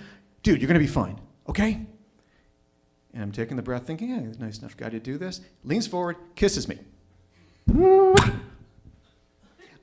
Longer and with more tongue. Okay. In sheer physics, great kisser. I will give him 9.5. Here's the thing. I'm not bi, I'm not gay. You want to be bi or gay? Or any other variation? Go forth, my blessing. Not interested. Quite simply, thank you very much.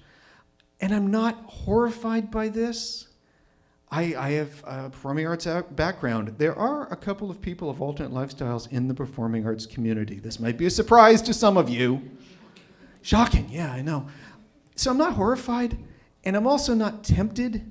I'm thinking, my girlfriend is screaming at me, and I am going to be thrown out of film production, which is a good thing because I hate it, but I don't want to be thrown out of it. And he does this, and there's this weird, he kind of leans back, and he doesn't look like someone who's going to say, I've wanted to do that for so long. It's sort of like, so what next? I'm not thinking about it. I look at him and I say, thank you, no. And wander back to the film cage to plead my case. She's still there, by the way. I got there and said, that was wrong. I screwed up. I can't tell you what to do with your life. I'm very sorry. Much to my surprise, she takes a moment and she said, I don't ever need to hear that from anybody about my choices. But I should not have closed when I did. And she opens the cage and I get my 16mm camera and my light kit and what have you. I am staggering to my parents' car that I borrowed for the day with this equipment, thinking, okay, you know what, the day is fine. I've managed to get through this, and my alleged girlfriend will call me later, and either it's over, and that's fine, or I'm still going to be her plaything, which is also fine. And Sean catches me halfway there and goes, we can keep this between us? So, absolutely. I think, dude, again, not horrified, not tempted. Thank you, no. That's it, okay? Go to my car, and I have this weird taste in my mouth, as it were, because I don't know why he did that. I mean, okay, Ross Savage lost. I'd not be flattered. I didn't think that was the case. It felt weird. It felt like this dude noticed I was kind of vulnerable just then, and that put my back up. But he's also very clear about, can we not talk about this? Okay, yeah, you know what? I don't care what you do in your spare time. Enjoy yourself. A couple of days later, I have sort of rectified things with my kind of slightly girlfriend, and I actually managed to shoot the film project in 16mm, which is a monologue by itself. And Sean comes up to me and goes, hey, listen, I just want to buy you a beer. Absolutely nothing else. Just going to buy you a beer, and thanks. You know, there's some stuff I don't tell everybody. He said, okay, that's fine. That's fine. You don't need to. Just a beer. One beer. Fine, one beer. We go to a squalid student pub, York University, and we have one beer, then we have two beers, and we have two beers and a shot. And I find out what Sean's favorite movie is. It's his makeout movie. Because after two beers, he's decided to tell me the movie that he shows people when he wants to get them into a romantic kind of cuddly mood, and we see where that leads to. I don't need to hear this. I mean, I think a buddy of mine told me that when I was 15 or so. Along the same lines, I don't want to know what your makeup movie is. I know nothing. Like, I admit I'm a puppy, and I know nothing, and I don't need to know about this. But he proceeds to tell me his perfect, I can get away with anything. This will put people in the mood for, he called it hoochie smooch, which is a slang for sex that no one else in the universe has ever used. We watch the movie and go upstairs for a little hoochie smooch. Can you guess the movie? Titanic? No. Anybody? Wizard of Oz? No. Taxi Driver. Actually, that I could see it, make a case for that. John Carpenter's The Thing. I'll tell you a story about that later. Here's the movie, The Elephant Man. Okay, anybody seen it? Okay. If you haven't seen, beautiful black and white movie. It was made in 1980. It looks like it was made in 1940. David Lynch, kind of a freak. Beautifully acted, beautifully photographed, very otherworldly. I can't fault it. I know it backwards and forwards. It's one of my favorite movies. I was a film student. Of course I know it. Here's the thing. It is not what you refer to as an upper. Like, it's not a feel-good movie. Here, if anyone hasn't seen it, I got a spoiler alert for you. Here's the happy ending. He dies. This guy's had such a horrible life. This horribly deformed guy in Victorian England. He's surrounded by people who either say, oh, that poor bastard, what can we do for him? Or, oh, that poor bastard, how do we make some money off of him? And you spend the whole movie watching people try to be nice, and it's heartbreaking, or be horrible, which is also heartbreaking. And I guarantee anybody who gets on his couch to watch it is going to be sobbing 20 minutes into it.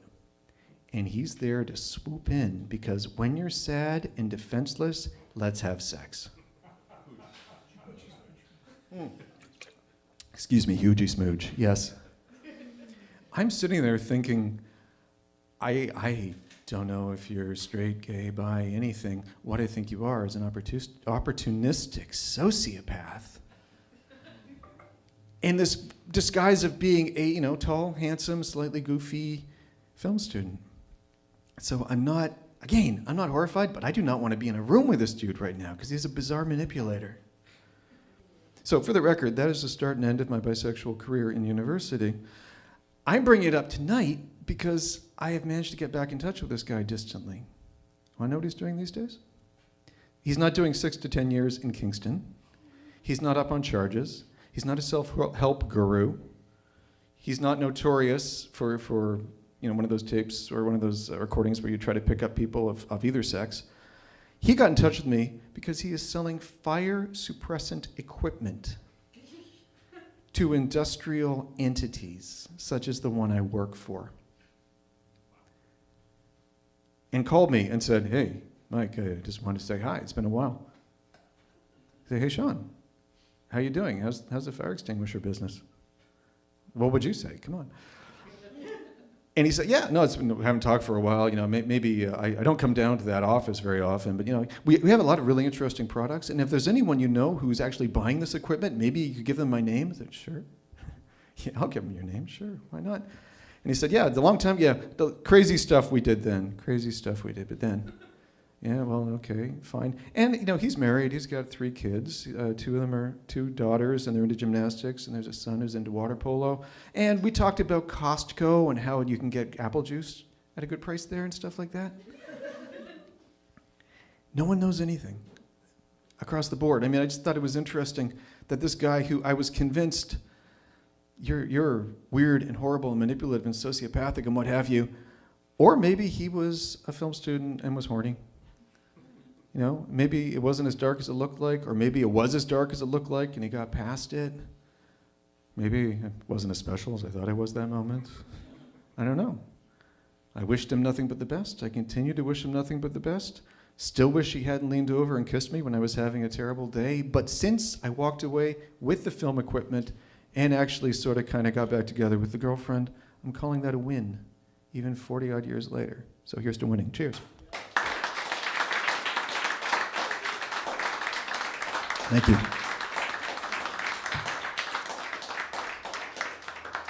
The next person who's coming up also hosts a spoken word event, and she has been nice enough to let me perform there, and I am very happy to have her to perform here. This is Jen Frankel. Everybody, Jen.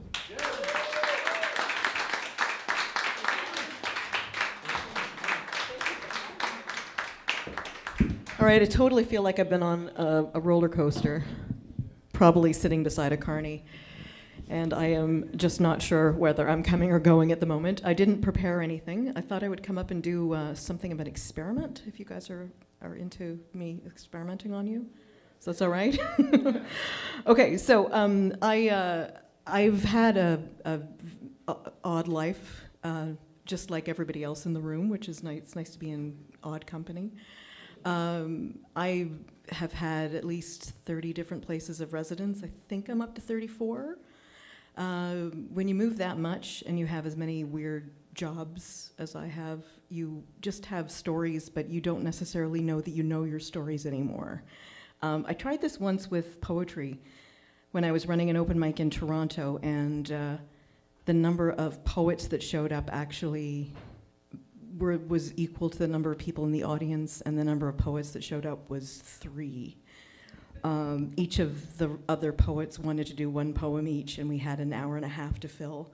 So I ended up just asking people to shout out random words at me, and would go through the book of poetry that I had of my own stuff and find a poem that kind of reminded me of the word. So let's see if this works. If it doesn't work, I will just crawl off stage. I will drop to my knees and crawl one way or the other. But let's see if we can actually make this work. All right. So just pretend this is improv, and I'm asking you for an animal. Emu. Emu. Okay. I'm a real fan of tiny little zoos, often owned by families. My very favorite in the world is at Orono. It's called Jungle Cat World. I don't know if anyone's been. Yeah, it's a zoo that started because the family was gifted a lion, and they had to build something to keep it in. So they ended up building a whole zoo. You can still go to Jungle Cat World today, and they actually have a bed and breakfast, which I think is the best thing in the world. If anybody wants to get me a really great present for my birthday, I want to stay overnight at the bed and breakfast. But they do have emus. They're fluffy, and I've made eye contact with an emu on one occasion, and it tried to peck at me, and I'm good with birds usually, but I'm not entirely convinced that emus are my thing. Okay, can somebody give me a something that you bought at a Dollarama recently? Mints? Good. Oh, okay. Oh, okay. My mom is cheap. She likes to think she's frugal. She's Scottish, so I would not actually call her cheap to her face, because that's definitely a slander. But she's the kind of person that goes into a store, orders 2 of something, decides to order 3 of something, and then asks if she can get a bulk discount. They usually laugh at her. My brother used to be entirely mortified when we went out for dinner because she always sends something back. So my brother would actually, when we went out to a restaurant, as soon as the waiter came to take our orders, he would go to the washroom and stay there, and then come back when the waiter had safely left. And hopefully by that time, my mother had changed seats or whatever else she decided to do. Like usually the booth was wrong or something, something. I remember she gave me a trench coat that I'd asked for Christmas. It was cheap because it was one size too small for me. It was blue. I'm not exactly sure who wears a blue trench coat. I was picturing. You're so right. Okay, I was never going to pull that trench coat off, even more than I thought. That's a great album too. So yeah, it was too small. It was a color that I had never anticipated wearing. I most of my life I've worn mostly black. She's always said she'll buy me something nice when I get out of my phase. After 54 years, I would kind of hope that she's realized that I'm a little stuck in my ways.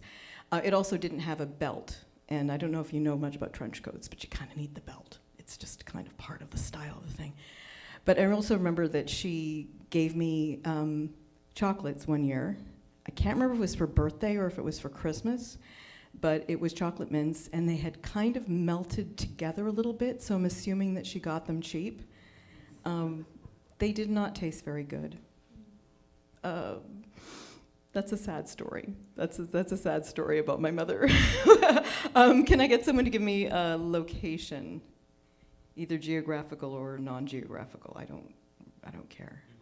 New Brunswick. My mom actually lived in New Brunswick when she first came from Scotland. There was a amazing place that was a bird sanctuary close to where she, I don't know if it was where she lived, but we used to go and through New Brunswick and visit this bird sanctuary, and it was always just the most amazing place. I think a lot about the fact that that my parents had a lot of friends that were, school friends. Well, my mother had school friends that were all over Britain. My dad was a teacher, so he actually, he taught for 60 years. He's in his 80s now, and he has not stopped teaching. He started teaching at the high school that he went to. He finished the high school, started teachers college, went straight back to the high school that he just graduated from, and taught his sister. He was a science teacher who liked to blow things up, but he always, he had this incredible memory. He still has this incredible memory for almost every student he's ever taught. I swear to God, the man never forgets anybody. We were in Florida once, and he actually ran into 2 different students from 2 different years and 2 entirely different circumstances in the same mall, and they were both like, "Mr. Franco, so good to see you." But yeah, so we managed to travel a lot when I was young, which was amazing. There were a lot of things about my family that were difficult, but the fact that I got to travel as much as I did was a really nice thing. As my parents have gotten older, a lot of their friends have passed away, and then you don't travel as much because you don't have all those great free places to stay, right? But the Maritimes always struck me as being just an amazing place to be. I have more familiarity with Nova Scotia, where I spent a very memorable month in a cabin owned by a pair of lesbians that fought all the time, so the cabin was usually free. I would recommend, if you're a writer, get a pair of lesbian friends who own a cabin on the coast of Nova Scotia, who never go there because they're always arguing with each other. It was a brilliant time. I also spent quite a lot of time on Prince Edward Island, where I met the world's only nasty Newfoundlander. I lived in New London, which apparently was just on the verge of being condemned as having such contaminated groundwater that people weren't supposed to live there at all. This is where I chose to take my employment in Prince Edward Island. We'll do one more. Have another animal? Bunny. Okay, this is a nice story. When I was living in Stratford, I used to work for a really wonderful professor who taught art, and I would model for him and for all his friends, and it's not as crazy as it seems. It's not creepy at all. It was just, I was an artist's model for years. And he had this incredible house. It was actually it was a residential school / orphanage. I mean, this place, if you actually experience that kind of thing, and I'm really glad I don't, was haunted as fuck. It had actually not only been both of these things, a residential school and an orphanage with lots of terrible stories about poor children over the decades and decades it had been running, but it had, one of the wings had burned down at one point. You see the manor house in the area, so I have no idea what kind of trauma was associated with that, but my association with the place was so much more lovely. He also had a house in the same village in France where they shot the movie Chocolat. Never got to go there. Heard about it. But the very fact that he went there a couple of times a year meant that I got to house sit at his place. And he had this wonderful old cat called Mr. Twist. Mr. Twist is a tuxedo cat, because he kind of almost would have to be. And Mr. Twist could let himself in and out of the house through the cat door. And he had this penchant, I guess you would call it, penchant, for catch and release programs. What he liked more than anything in the world was in the springtime to bring baby bunnies into the house and release them under the radiators. I don't know exactly what his thought process was on this, but he had somehow just not intuited that cats kill animals that are smaller than them. Very nice thing. So quite often I would spend half my time house sitting with Mr. Twist, chasing baby bunnies around. And that's my story. I don't think that any of that hung together, but I hope it was at least a little bit entertaining. And thank you so much for letting me come up here and try this out. Thank you very much, Jen Frankel. Jen also has an event at CFTA, and if anybody here goes to the CFTA site, Instagram or website or what have you, you'll find details about that. Incidentally, maybe the cat put baby bunnies under the radiator for one particular reason, slow cooker. They are tasty, I hate to say it. I am looking for Elizabeth. Elizabeth, please come up, tell us a story. Thank you very much.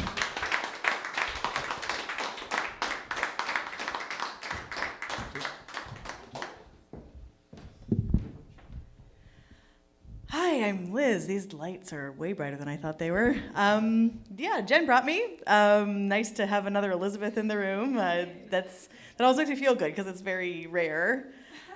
Okay, so I'm going to start my story by taking off my jacket and pulling up my sleeve. So, you all see this tattoo? This is a tattoo that I got for my granddad, who I called Pa, and everybody who sees the tattoo gets a Pa story. So, you're getting a Pa story. So, Pa was a really special person. He was born right here in Hamilton, down in Ferguson Station in the 1920s to a single mom. Back then, the trains actually went through there. There was soot all over everything. It was not a nice neighborhood to grow up in. And he ended up getting involved in World War II. So he was a Navy firefighter. He wanted to be in the Air Force. He loved planes. But he was short king, and they were going to stick him in the gunner position, which was, of course, where all the, enemy fighters wanted to shoot out. So he went into the Navy, and he became a firefighter.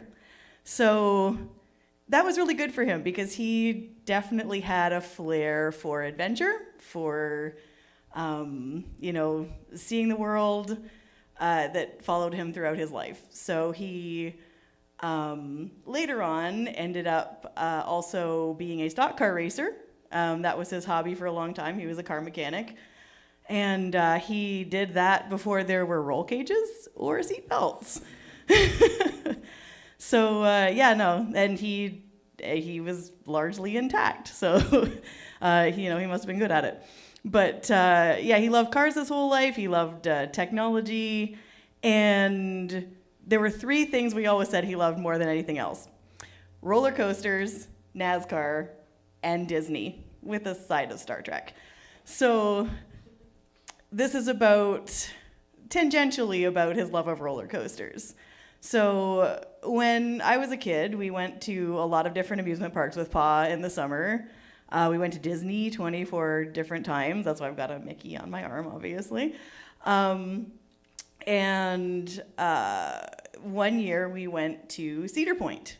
I don't know if you've ever been there. It's in Ohio. It's on Fort Erie, in one of the most tempestuous parts of Fort Erie, or not Fort Erie, Lake Erie. So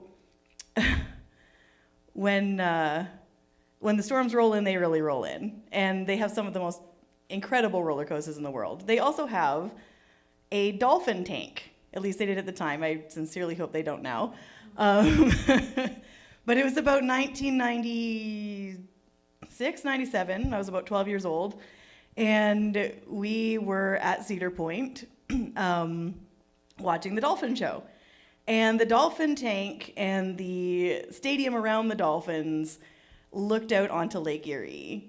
And so when we got there, everything was beautiful. It was a sunny day. The dolphins were jumping and making that little noise, that they do.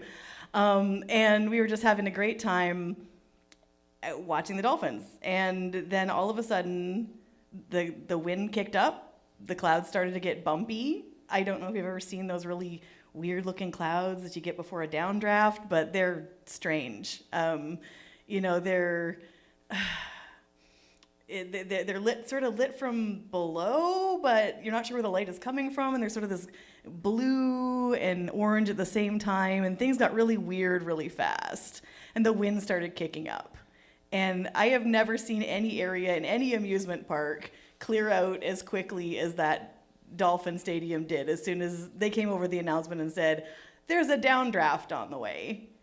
And so the wind just starts howling. The sky goes completely pitch black. We are,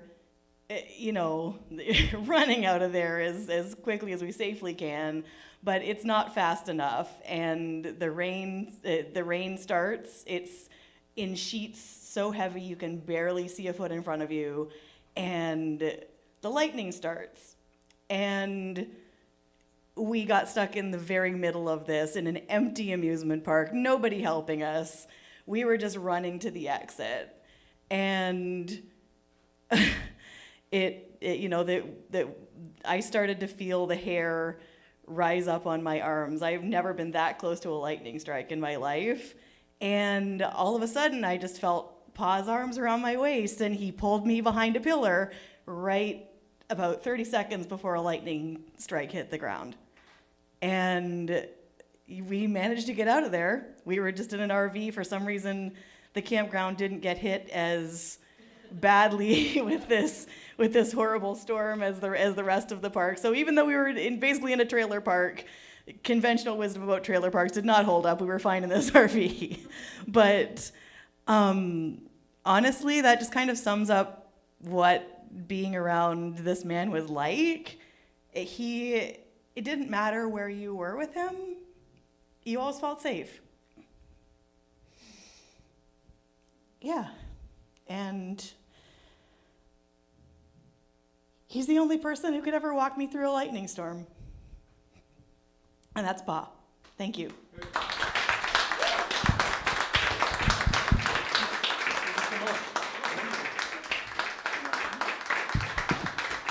One more hand for Elizabeth, please.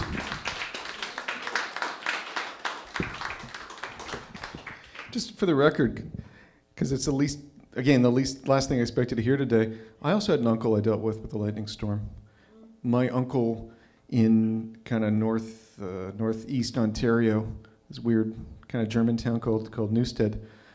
When my cousin and I think I was 11, my cousin was 14, we decided to fly a kite just before a lightning storm with as much fishing line as we could and some wire, and then we would tie it off to a baseball diamond, hoping that it would be struck by lightning and perhaps melt the baseball diamond. We told this to my uncle, and rather than yelling at us, he went, "Okay, I'll get you the stuff." He was 60 at the time. No one died, leave it at that, and the kite did explode, so it was kind of cool. The next person has a hieroglyph who signed up, and it looks to me like RIO.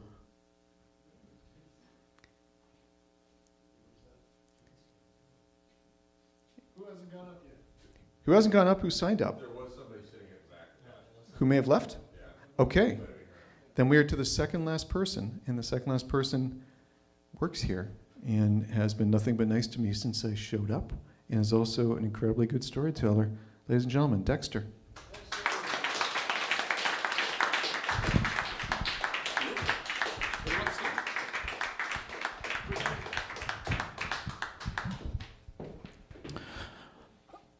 Hi, everybody. I decided to have green tea this morning, and I chose it over decaf.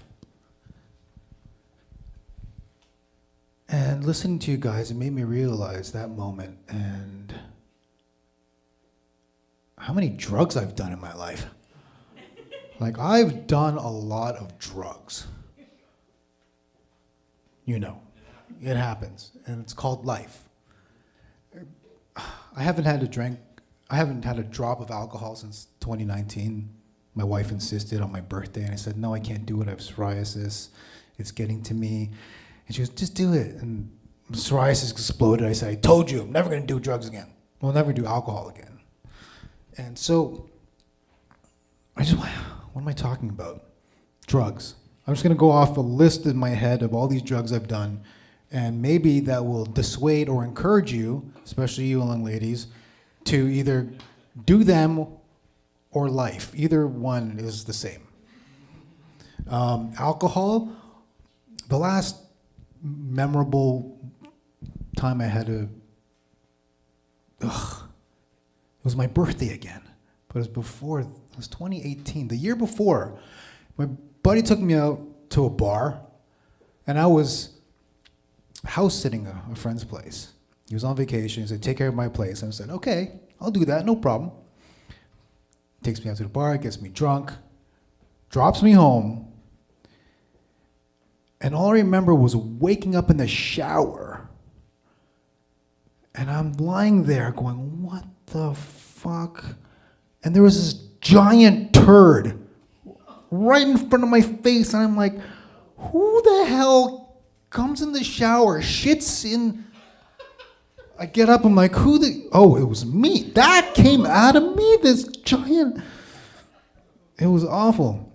Weed, I was not affected by weed as a teenager, much. And then I had that one friend, you know that one friend who's like, oh, you know what, I'm gonna get you high.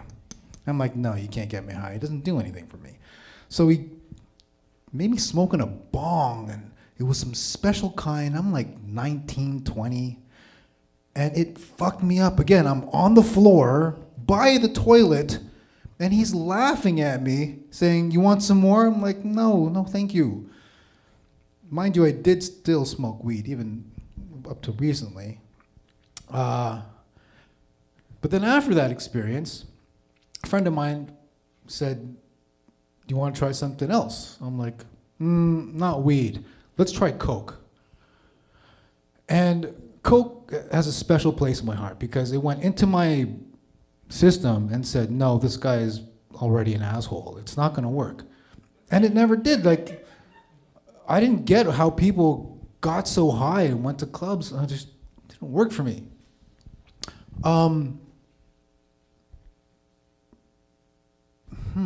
There was ayahuasca. Ayahuasca is more, it's a spiritual thing. Every time I took some kind of drug is,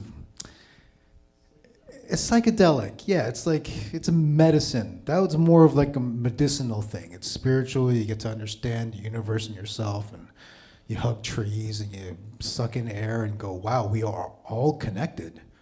But I can't put it into words. It's just, take it as fact. Like, it's at a cellular level. You can't explain it. You just have to do it. Ayahuasca, no, peyote, that's another one. Peyote is very powerful. I did that in the teepee with natives in the community, with like families, and the fire, and a lot of getting well, which is vomiting. It's a nice way to put vomiting. And purging, yes. You're just, it felt like I was purging teeth. Just, and then you sang songs. And then the next morning, you get up and everything is like a tapestry. It's just weird, like you can see stories on everything. The trees in the distance, rocks, the grass. It's like, what's going on? This is amazing. People and I couldn't explain exactly. MDMA, that is, you're smiling, it's ecstasy. It is ecstasy. Like, that drug just takes all the serotonin in your body and just shoves it into your pineal gland. And it was a very memorable experience. And all I was doing was sitting on a couch with my arms just dangling there. And my friend going, you okay? I'm like, yeah, I'm having a good time. And he was talking to his friend. And just witnessing these two people talking and me going like this, for some reason, my arm was just, it was the best experience in terms of that word, ecstasy. It was ecstasy. Like, I'm alive. I'm a human being. I'm watching these two people who are my friends. Where is this place? This is amazing. Life is awesome. And the feeling never escaped me. Last thing was what? Mushrooms. Have you guys done mushrooms? Yeah. Oh. That is interesting. Mushrooms, like, I did mushrooms at Center Island. I was on my bike, and a friend told me to hug a tree, and I said, fine. Hugged a tree, and I'm like, I'm getting out of here.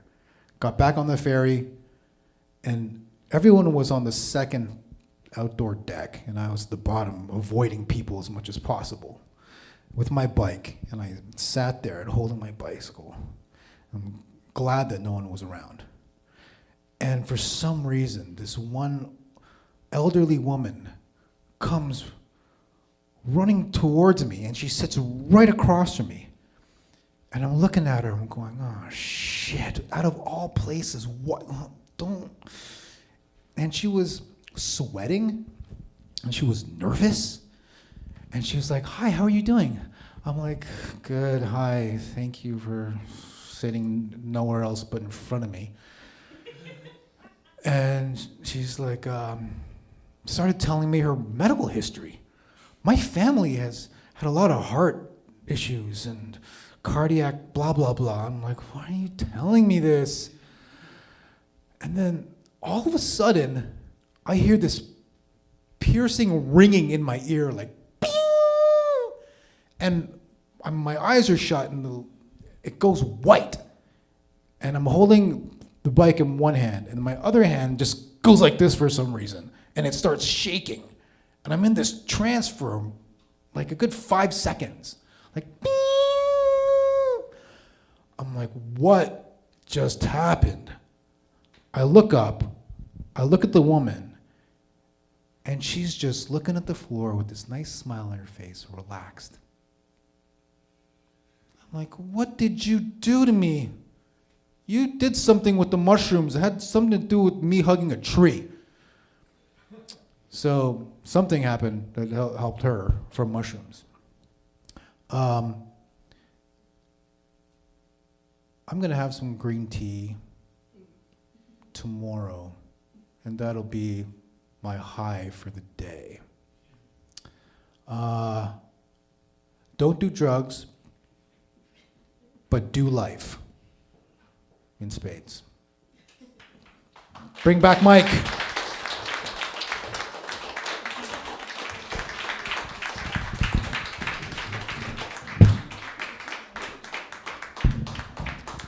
I would like us all to promise, Dex, that we are not going to do drugs, everybody. Okay. Better yet, you just do you. We're almost at the end of this evening. Last person I want to introduce has been here once before, and I have performed at the same venue with him in Toronto, one or two venues, as a matter of fact. Anyone who comes in from Toronto, I mean, they're always welcome. There's a nice balance, because when I moved to Hamilton around 10 years ago, we moved in blind. I didn't know anybody here. We moved pretty much simply because we found a good house close to my wife's brother. And it was a nice house across the road from a park, and we could afford it. And it was just before real estate went crazy, so it was good timing that ended up good. In Hamilton in general, I don't have any connections, so whenever anyone comes in from Toronto, I keep thinking, yeah, there is another world out there. So anyone who has come in, thank you tonight, and especially to our last performer. All I'm going to say is his name, Zebulon. Come on up.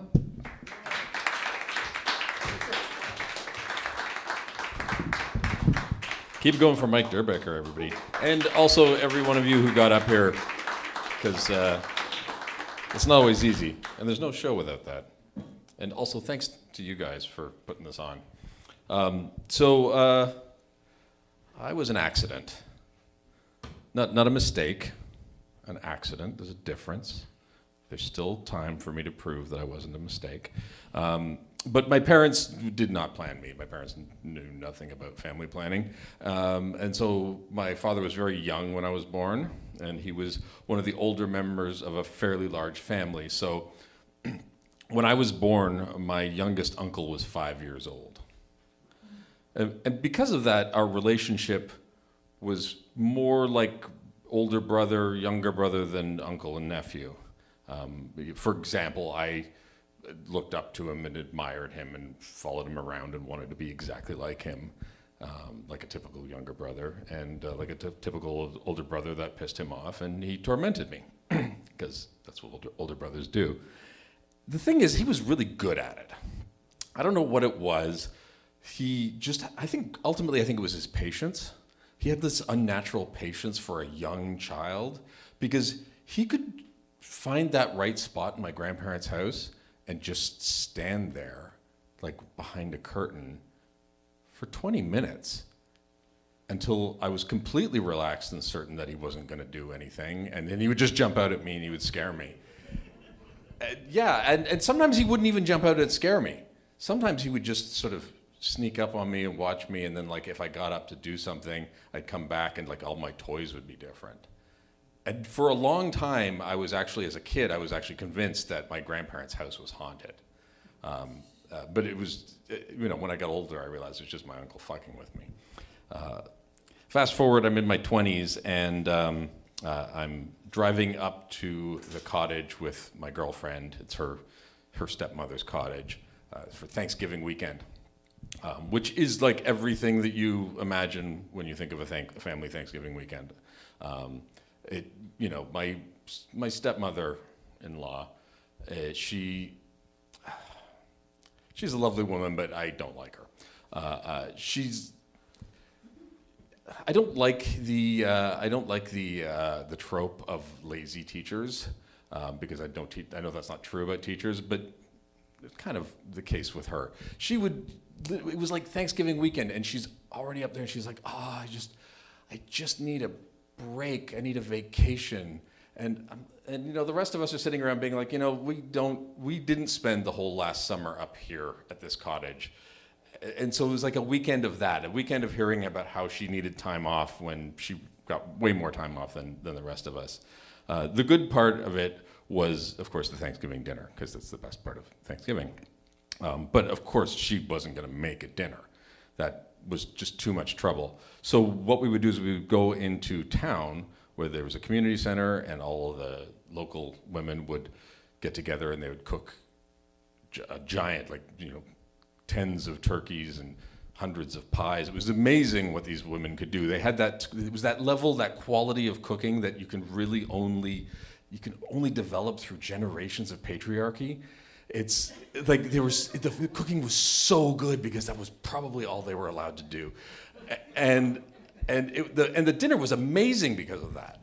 And we went home, and we were sort of sitting there all kind of stuffed, and we were happy and enjoying ourselves because we were young and in love, and then we got up the next day, and my girlfriend, she's my wife now, we kind of looked at each other, and we realized at the same time, we're like, wait a second, there's no leftovers.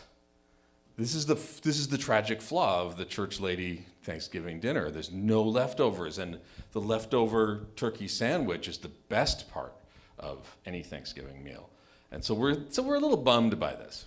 And we're sitting there and we're thinking about it, and I stop and I think to myself, my grandparents are doing Thanksgiving at their cottage this weekend. If we get in the car right now, we could get there in like 2-3 hours. And my girlfriend perks up. She's like, oh, okay. So we hop in the car. We literally drive across Ontario to get to Halliburton from Parry Sound, and show up just in time, like as everybody's sitting down for dinner, completely surprised them. They have no idea that we're coming. Of course, it doesn't matter. My grandmother made way too much food because that's what she does, and she also learned cooking from the patriarchy cooking school, so it was also excellent. And so we got our second Thanksgiving meal, and there was going to be leftovers. Like that was the other good part. It's like, so we got the second meal, and it was fabulous. We're having a really good time.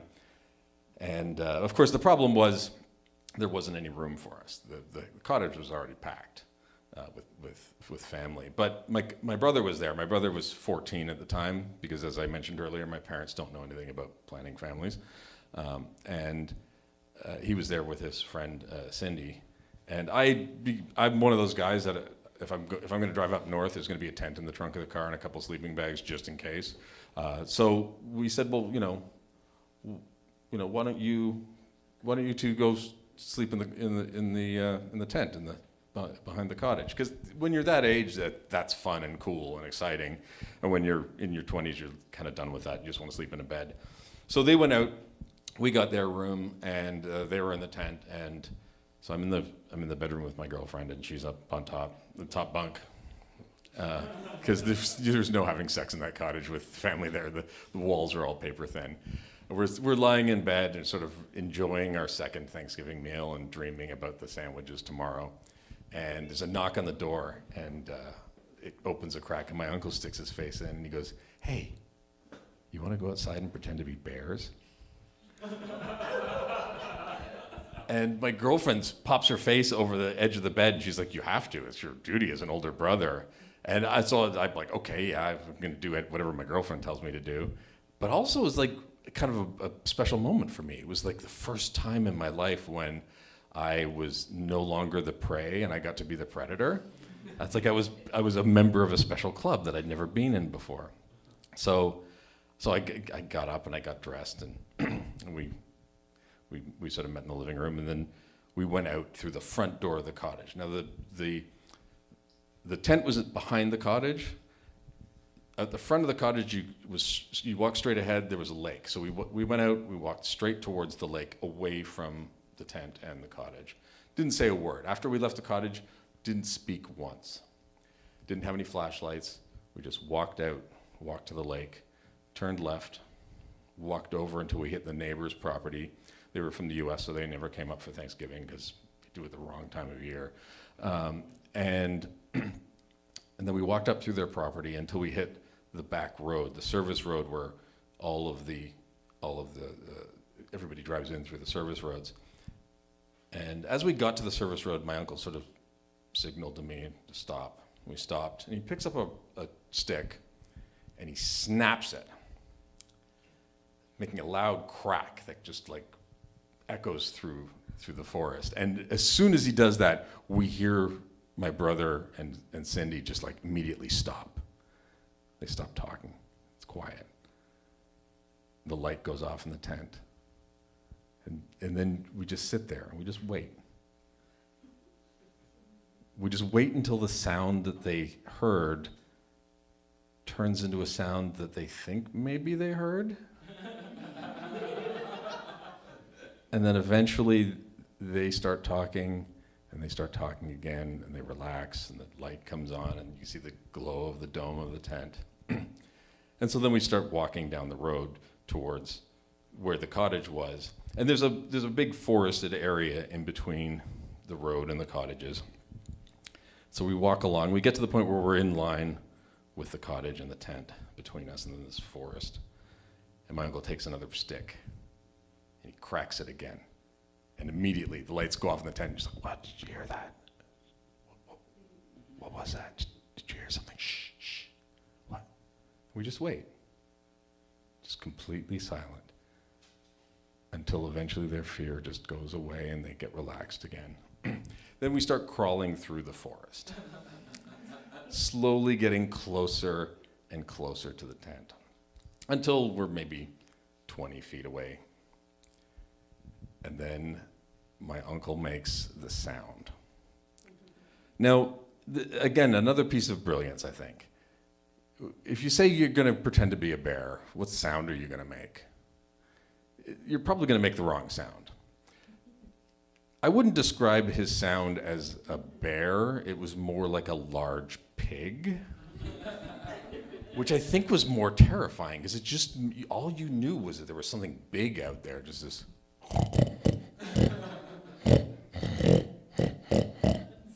And immediately the lights go off in the tent. It's like, "What was that? Shh, there's something out there. What? Shh." And my uncle keeps making the sound. And he starts moving off to the left, away from me. And so I take the cue and I start making a similar sound, and I start moving off to the right. And there you're like, there's two of them. What is it? There's two.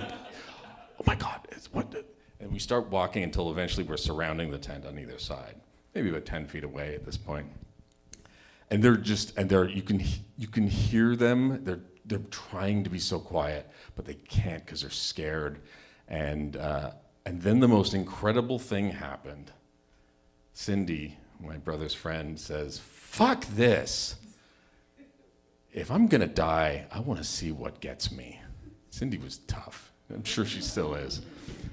And the light comes on again, and we see the dome of the tent starts to glow, and we hear the tent door unzip, and immediately the two of us are like, "Oh, wait, this isn't how this is supposed to go.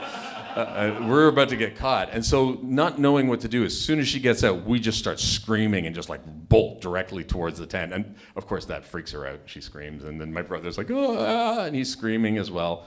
And then a few seconds later, we're all just standing around laughing because it's so much fun to torment your siblings. But and it was fun. It was nice to have that growth, to be able to try that side of the game. But I knew immediately that that's not the kind of older brother that I wanted to be. It's not the kind of older brother I ever was, and I was never that older brother ever since. I never wanted to do that to my brother again. To my brother. But, if I'm canoeing in Algonquin or somewhere up north and there's someone on the lake that is just making it fucking miserable for everybody else, don't be surprised if they wake up in the morning and all their coffee and weed is gone, stolen by a couple of bears. Anyways, thank you very much.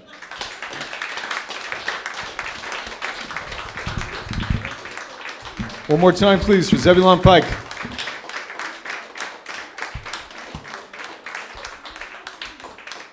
So just to let everyone know, we've reached the end of this. There were 14 people who came to perform right now. So if you were here, give yourself a hand as a performer. If you weren't, give yourself a hand as someone who watched it. The most artsy I'm going to get tonight is that we have just seen 14 narratives from people. We've seen what they want to put out, and we've also seen themselves. I mean, you see aspects of someone that you wouldn't pick up. They don't know you're picking it up.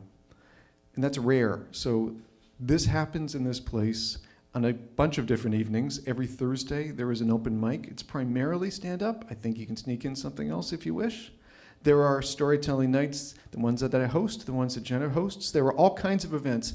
Check out the socials here to see if there's anything that catches your attention. And just two more things. Again, if you perform tonight, if you want a professional recording of what you've done, talk to Jake or Dex or George over there, and you can buy it for $10. If you want to buy a t-shirt, check them out in the back wall. You can do that. Once again, check the socials for the next events. I believe I'm going to host another night like this, first Friday in July. And everyone who came here, especially those who came all the way from Toronto, thank you. Thank you for sharing your time, your stories. I will see you all again, I hope. All the best. Cheers.